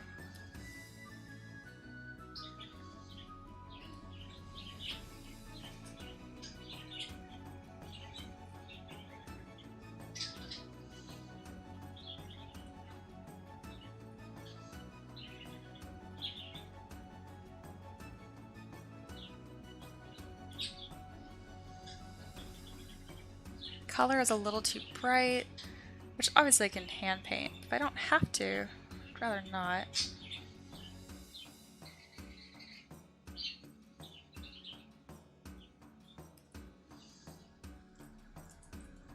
This small adjustment, but it helps get where I need to go. Could I maybe slightly sink in the interfaces of the honeycomb? Yes, I can try that. Right now I'm just so focused on just getting the ideas like down. I'm not refining them a whole lot, so I really appreciate you suggesting stuff that is cool. Also, to be clear, I'm usually not the best person to recommend things to. I hate, like, some people, like, when I start models, there's always someone who is like, gosh, she needs eyebrows or something, or this model does have eyebrows, but they'll say something like where it's obviously not done. Like, I'll start a model and they'll be like, where are her clothes? And I'm like, she's not done. So I love when I get people like you that know how to make recommendations that are actually interesting. And the recommendation isn't just like, why isn't the model done? I'm like, I know. If that made sense. Right, this trim is a little bulky. I might replace that trim with something else. Or you know what? It needs mushroom. That's what's going on. I'll deal with that later. Oh, this is gonna be so cool. It's really busy right now. There's too many ideas going on, and I'm aware of that. But like, it's gonna happen. It's gonna come together. I can see it. And it's actually coming out way better than I even could have anticipated. Almost reminds me of like a real version, or I don't know, humanoid version of a Vespiquen from Pokemon.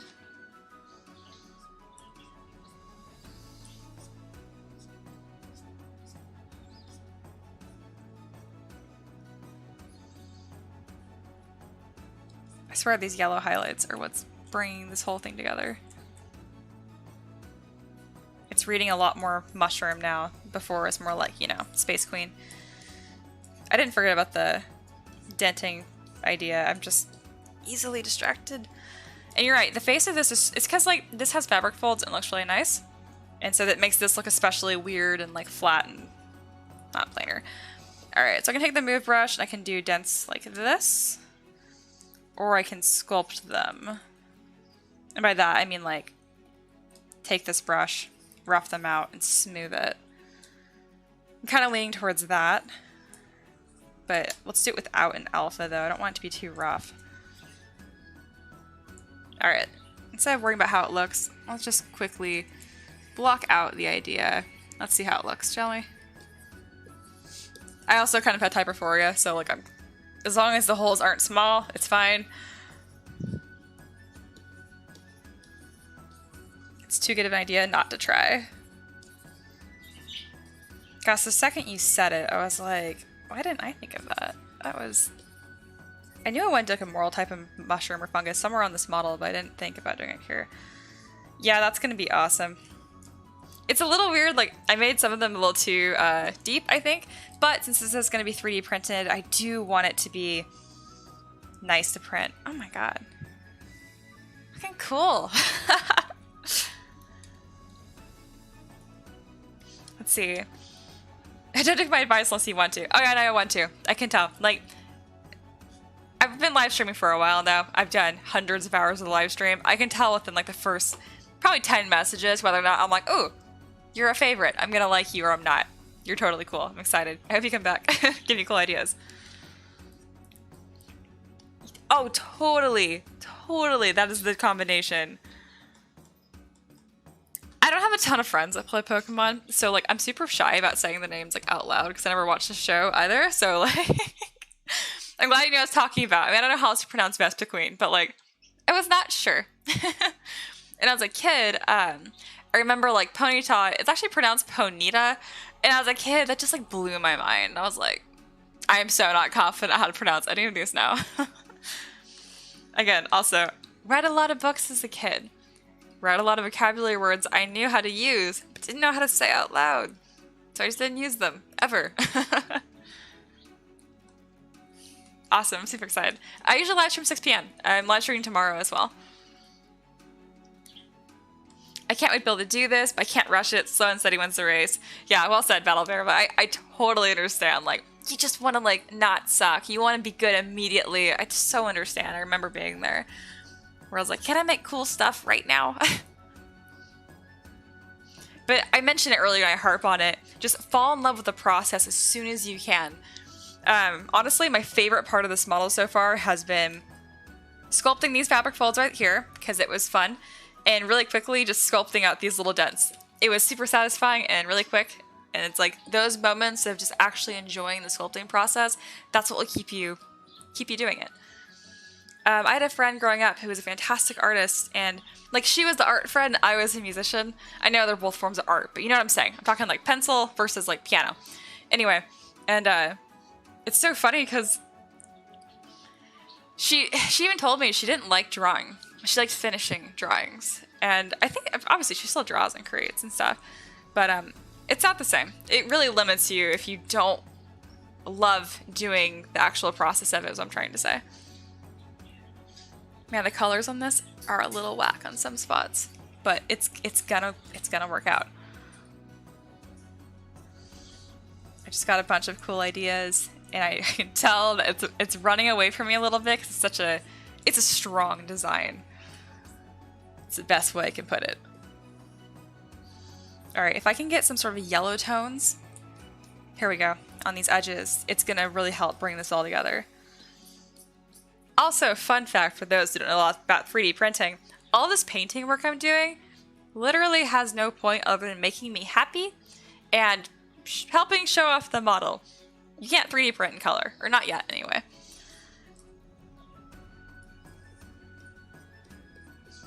But yes, it makes me very happy. And it all started because a friend of mine, he now lives in Indiana, is getting his PhD in engineering because he's super smart, super cool. Very proud of him. Anyway, but now I was making an elf and he was like, hey, you should make her hair red. I didn't even know how to paint a model, and like ever since then, I've painted my models. So that was also a live stream suggestion, which pretty much just changed the course of how I create, which is really cool.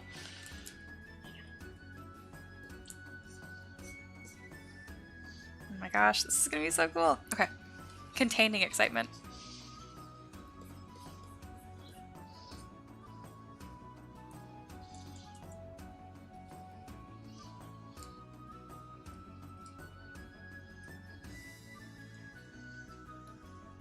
Sick.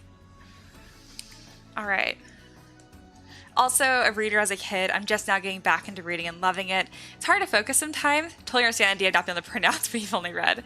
Yeah, because of college, I stopped reading like entirely, and I'm slowly getting back into it. But honestly, I mostly just read manga and webtoons, like a lot of webtoons.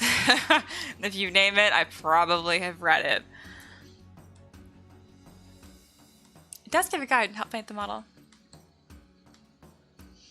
Well found. Yes, reading DD modules mean like, yeah, Berlin sounds dope, and you have to pronounce Volin. Oh, yeah. Or what was it? Tiefling. I thought Tiefling sounded right. It's Tie, T-I-E. E makes the vowel long, usually, in English. Again, English. It's all over the place. Yeah, I can't print in color super well yet, but it's coming. Have you had any impulses to go back to postgrad at times? It seems so tempting if you actually think about it long enough. Yeah, how do I put this without being too honest? I have no problem doing what I want to do and being clear with what I want, being really blunt about that. But I am still a huge people pleaser, and I love taking on challenges. So I had some professors that were like, hey, are you interested in grad school? And they weren't doing that to stroke my ego. They knew I would do well. Again, I was smart, got the Florida scholarship, knew enough to at least write stuff down to get people to give me money, at least, right? But no, no. In moments like when they're offering it, it sounds so rosy, and it's very flattering to have someone approach you and be like, hey, like, you can do this. This is all, help light the way or whatever. But yeah, no, I despise school. Despite being a very good student, no, I don't have the grind in me at all, if that makes sense. Like, the difference between getting a B or an A in engineering class is like profound, and a lot of it comes down to memorization and repetition, and that is not me. I'm super resentful of that. Like, I did both vocabulary tests, which is memorization, because I loved reading books as a kid, as I mentioned. But anything else, like, oh my gosh, my multiplication tables when like in 3rd grade or whatever, was not a fan. Not a fan. So yeah, school is just, it's not for me. Have you read Tower of God? Of course I've read Tower of God. Have you watched the anime? I haven't watched that yet. And I'm not caught up with Tower of God. I've seen The Betrayal. Shouldn't be, it's far enough along. Hopefully it's not. And that's not spoilers. Betrayals, top 10 anime betrayals. Everyone's heard of that. But yes. If I'm being totally transparent, I read a lot of, so honest on these live streams. They'll come back to haunt me at some point. It's fine. Between the webtoons, I either read straight up horror and gore or like really, really embarrassing shoujo romance. Like, as cliche as you can think. I really like medieval fantasy. There's a lot of princesses and princesses. That's, I said both. I meant princes and princesses. But hey, princesses and princesses, that's fine too. But yeah. Got quite the spread of things that I read. Good on you for realizing that about yourself. Yeah. Definitely I have friends that figured it out in a year and feel stuck. Yeah, I have some friends doing that. They were kind of forced into it because of the pandemic. They had jobs lined up, and those jobs just dried up, It was really bizarre that I went out being an artist, was the one that had a stable job and income, and not my friends that had awesome engineering jobs lined up for them. Because life is unpredictable.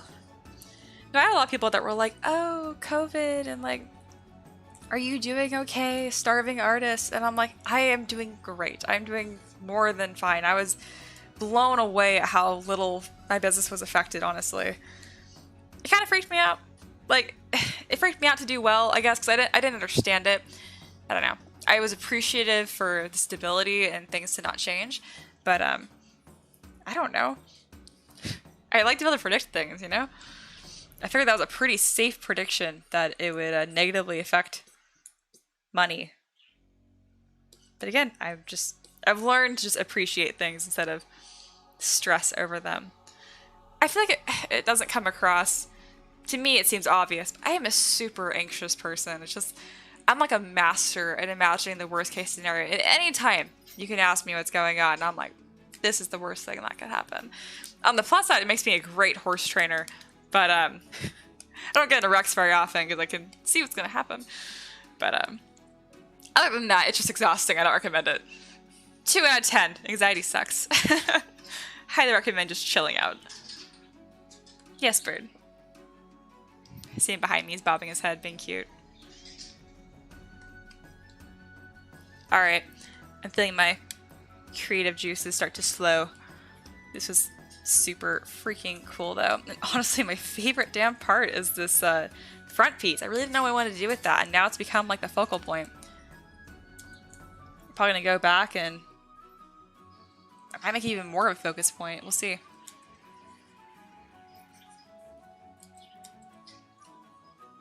It's a little hard to add the dents on this side. Oh, yeah. It is not symmetrical. That's why I'm having a hard time. Here we go. Gotta scribble that in there. I'll need to redo those folds, but that's totally fine. Those didn't take long to do at all. There we go.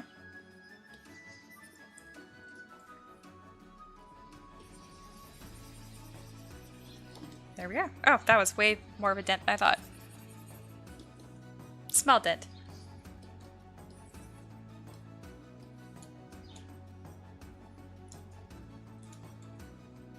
I see this and I just want to, again, make it like vampire and dramatic and bow out at the top.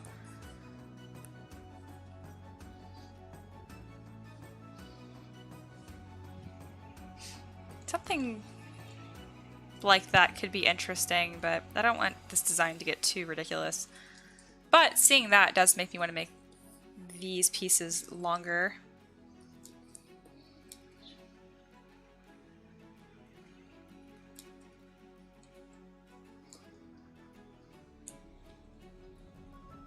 I already thought this was like so grandiose and ridiculous, these little spores coming off of her head, and now I'm like, wow, I need to make it even more dramatic to fit the design.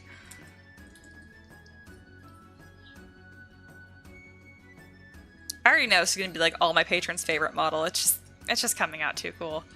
Wow.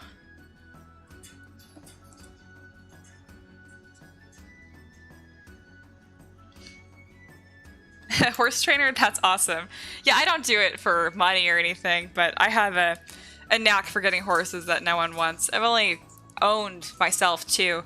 First was a rescue mare. She was awesome. And then the one I have now, Spartan, he's just love my life. Fantastic horse. Giant thoroughbred. He's 16 hands. If you're not a horse person, he's like 5'5" at the shoulders. I can't see over his back when I stand next to him. It's massive. He's a retired racehorse from Ireland. Fancy boy. I don't know how... It's a funny story how he ended up here, just racing. He was very fast in Ireland, not so fast in the United States, so he pretty much was retired immediately. He didn't win any money here. But yes. Is this a commission? No, I'm too expensive. I used to do commissions, and then my personal work made more and more money, so now I make whatever I want, which is pretty much just exclusively pretty girls and monsters. In this case, a little bit of both. Do I have a Discord? I do. It's for patrons, but I have no problem extending it to live stream people.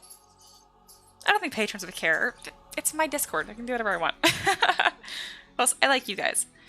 All right, let me grab an invite for you. All of you. Anyone that's here obviously is invited. I like all of you.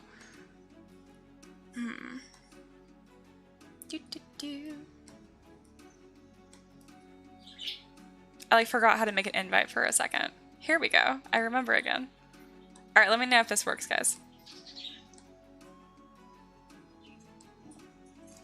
Discord, invite. There's a 20-second lag, so if you hear me talk about this at a different time than when you saw it, that's why. Bam. Claytown says, I went for 15 minutes and it looks amazing already. Comes together fast, I know. It's like baby steps, then all at once. Sweet.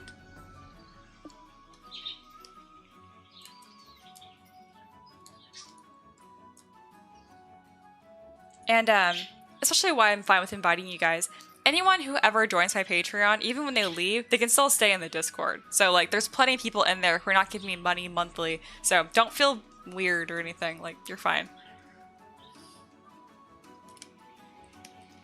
I should have done this more often. I'm excited to have you guys here as well, and you'll be able to see like when I live stream because I post updates there. I'm also posting progress in my game there as well. Again, this is like this is like what, day 6 of that endeavor, so it might never happen, but as of right now, I'm very excited about it. Okay, so I'm looking at the design right now. There's a couple of things I know I'm going to do change for sure. The main thing is once I have all this merged together, I'm going to make this triangle shape right here even more dramatic to balance her out. This is partly why when I made her base mesh, if you look at this without clothes, you'll notice her arms are freakishly long. Your arms normally fall about the halfway point of your thigh, and her neck is also about 3 inches taller than normal. Same with her legs. All of her is just elongated, and it's amazing because this design is still managing to make her look a little shorter. I'm trying to make her look super alien, like string bean. So, we'll see. Thank you guys for joining. You guys hopped in really quick.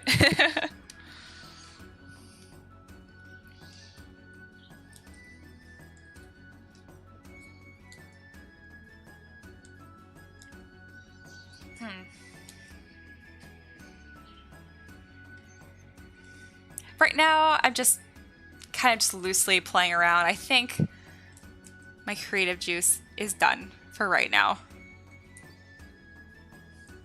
But since y'all are still here and J-Cross, you are new, I did want to show you the other cool thing that I'm working on, because I bet you'd like to see it. So I was working on Narzugon, which is just a flaming horse with like a scary looking dude rider. But then I asked my patrons if they'd be cool with me making it into like a hot elf girl instead. Of course, with proper armor still. And they were down for it, so I'm making the whole thing more of a cool color scheme. So here we go. Badass elf girl. And then the undead horse that she's going to have that has a fire mane, but with a blue color scheme. These are the last live streams I did. Not last week, but the week before that. The horse is going to steal the show. It's pretty damn cool. But I'm really excited to put these two together. It's going to be awesome.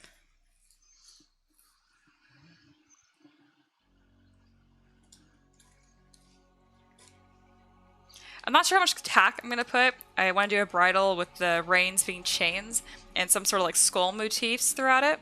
But other than that, probably pretty tackless. I liked making super intricate saddles, but then I just, I put a person on them and then you can't see it, so. I don't know if there's anything else I have that's super blocked out. I think just these 3, and I have 3 more that I'm releasing later this week, so it'll be a busy live stream week. It'll be cool. Oh, I forgot to make this into a bust. I just need to export this. This is part of the Viking collection. I completely forgot about him. I need to make a bust with the shaman too. I make a lot of models. It's gotten to the point where people are like, hey, what about this model you made? And I'm like, did I make that? This has been a lot of fun, guys. Thanks for hanging out. I'm glad you like the skeletal face and grin. It was really hard to balance because it kept making the horse look like a dog, kind of. But I wanted it to go, more like Jack Skellington kind of vibe. It was hard. That live stream was rough. It was really funny. Well, I had fun, but like it looked really bad for like a half hour or more. And then like in 5-10 minutes, I swear it like all came together. The proportions clicked and it was great. I missed live stream on Friday. I'm sad. I have an archive up, but I think I just have that up for my second. I need to add that to my first Patreon too. I'll do that. Do you print the horse and elf themselves or as one model or both versions? I print them together. The main reason for that is because,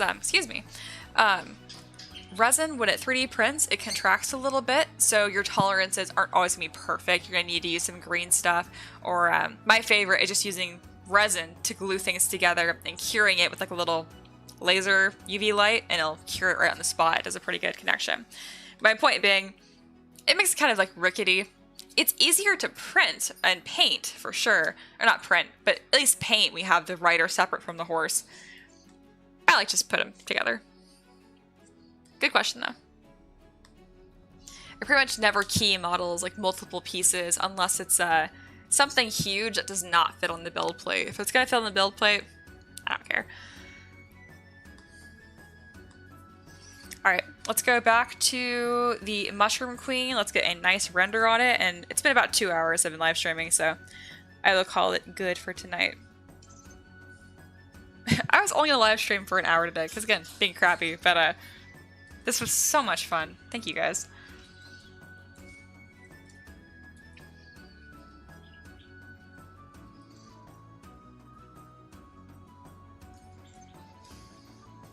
The mushroom color is super off and definitely driving, like, not driving me crazy, but it's just off, but it's okay. It's gonna work out. Can I change the poly paint of just the subtool, or is it gonna do all of them? I haven't messed with this that much. I think, oh, it does do just this. Ooh, okay, never mind. I'm gonna live stream for a little bit longer, at least to see if I can quickly colorize these mushrooms to what I want.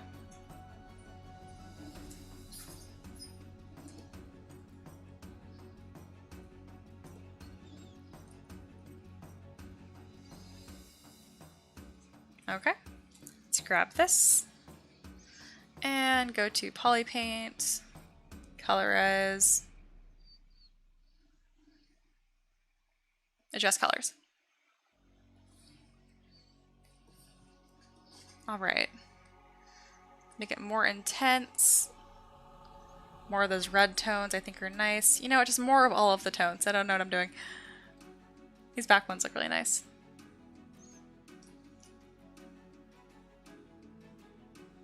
The hue.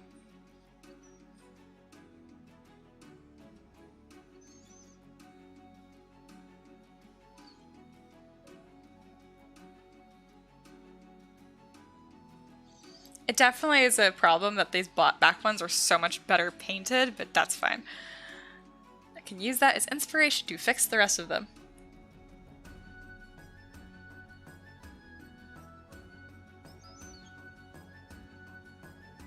Got a little too saturated. Yeah, let's try it again. Kind of ran away from me there. Go ahead and reset. Try again.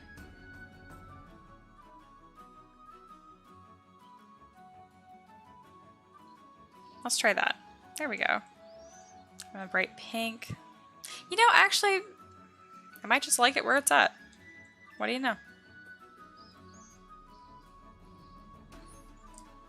I will leave the fine detailing for the poly paint for future Mia that has a fresher brain. Of course, I'm still messing with it as I say that. Just want to try this one thing really quick.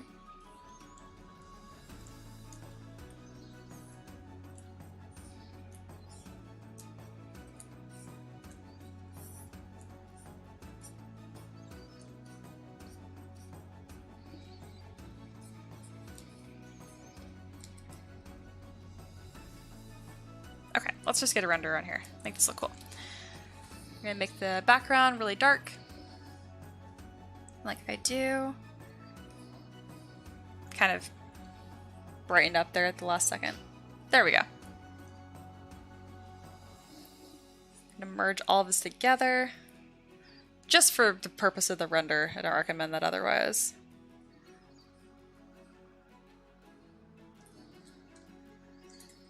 Go ahead and duplicate this. I have a ridiculous amount of points right now.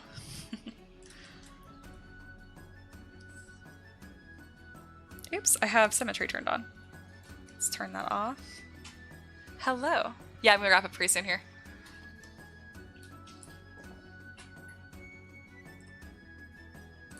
My goodness, symmetry does not want to turn off. Turn off. Oh, it's a mask, that's why. So smart. All right.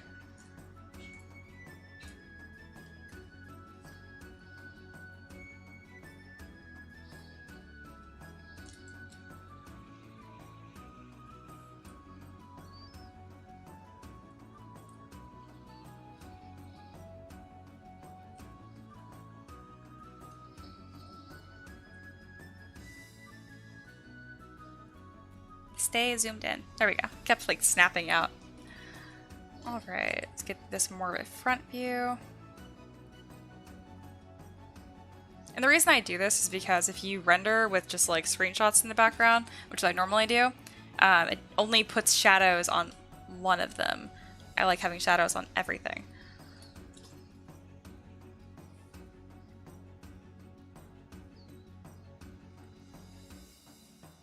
Let's get a light up there. Let's try doing a dramatic bottom light, maybe like a really bright blue or green.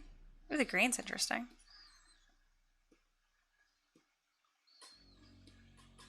I like to do a dark purple lighting, but that's always tricky.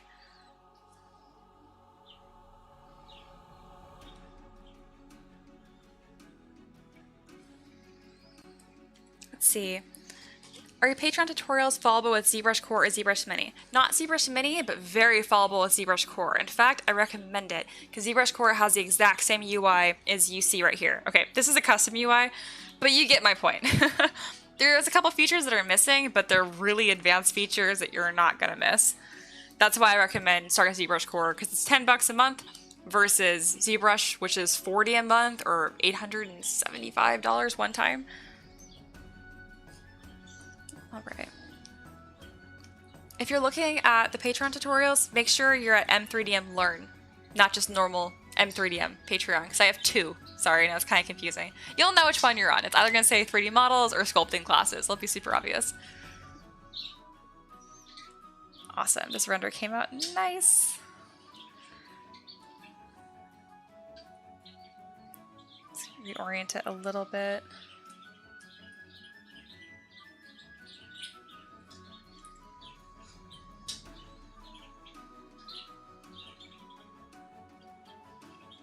So dramatic. I love it. I don't know why this red posterize effect happens, but I like it. I'll kind of just ran with it in all my ZBrush renders. If it works, don't fight it. All right.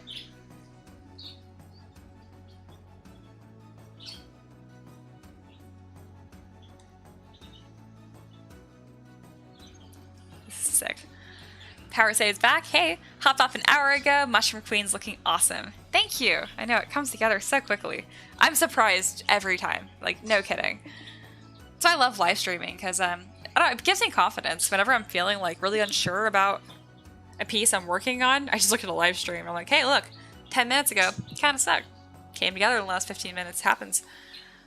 Granted, this one always looked cool. This has been a really enjoyable, I don't want to say easy, but, like, it came pretty naturally.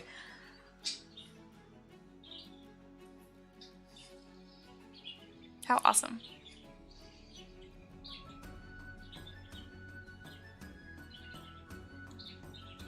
I could sit here and just look at this all night. Alright. Log on, log off. Play Stardew Valley. Ooblets. Highly recommend Ooblets if you have a PC, the Epic Game Store, or Xbox. I think it's on PS4 too. At the very least, Epic Games and Xbox. It's super fun and really, really adorable. It's partly what inspired my new game, actually. But I'm gonna call this a wrap.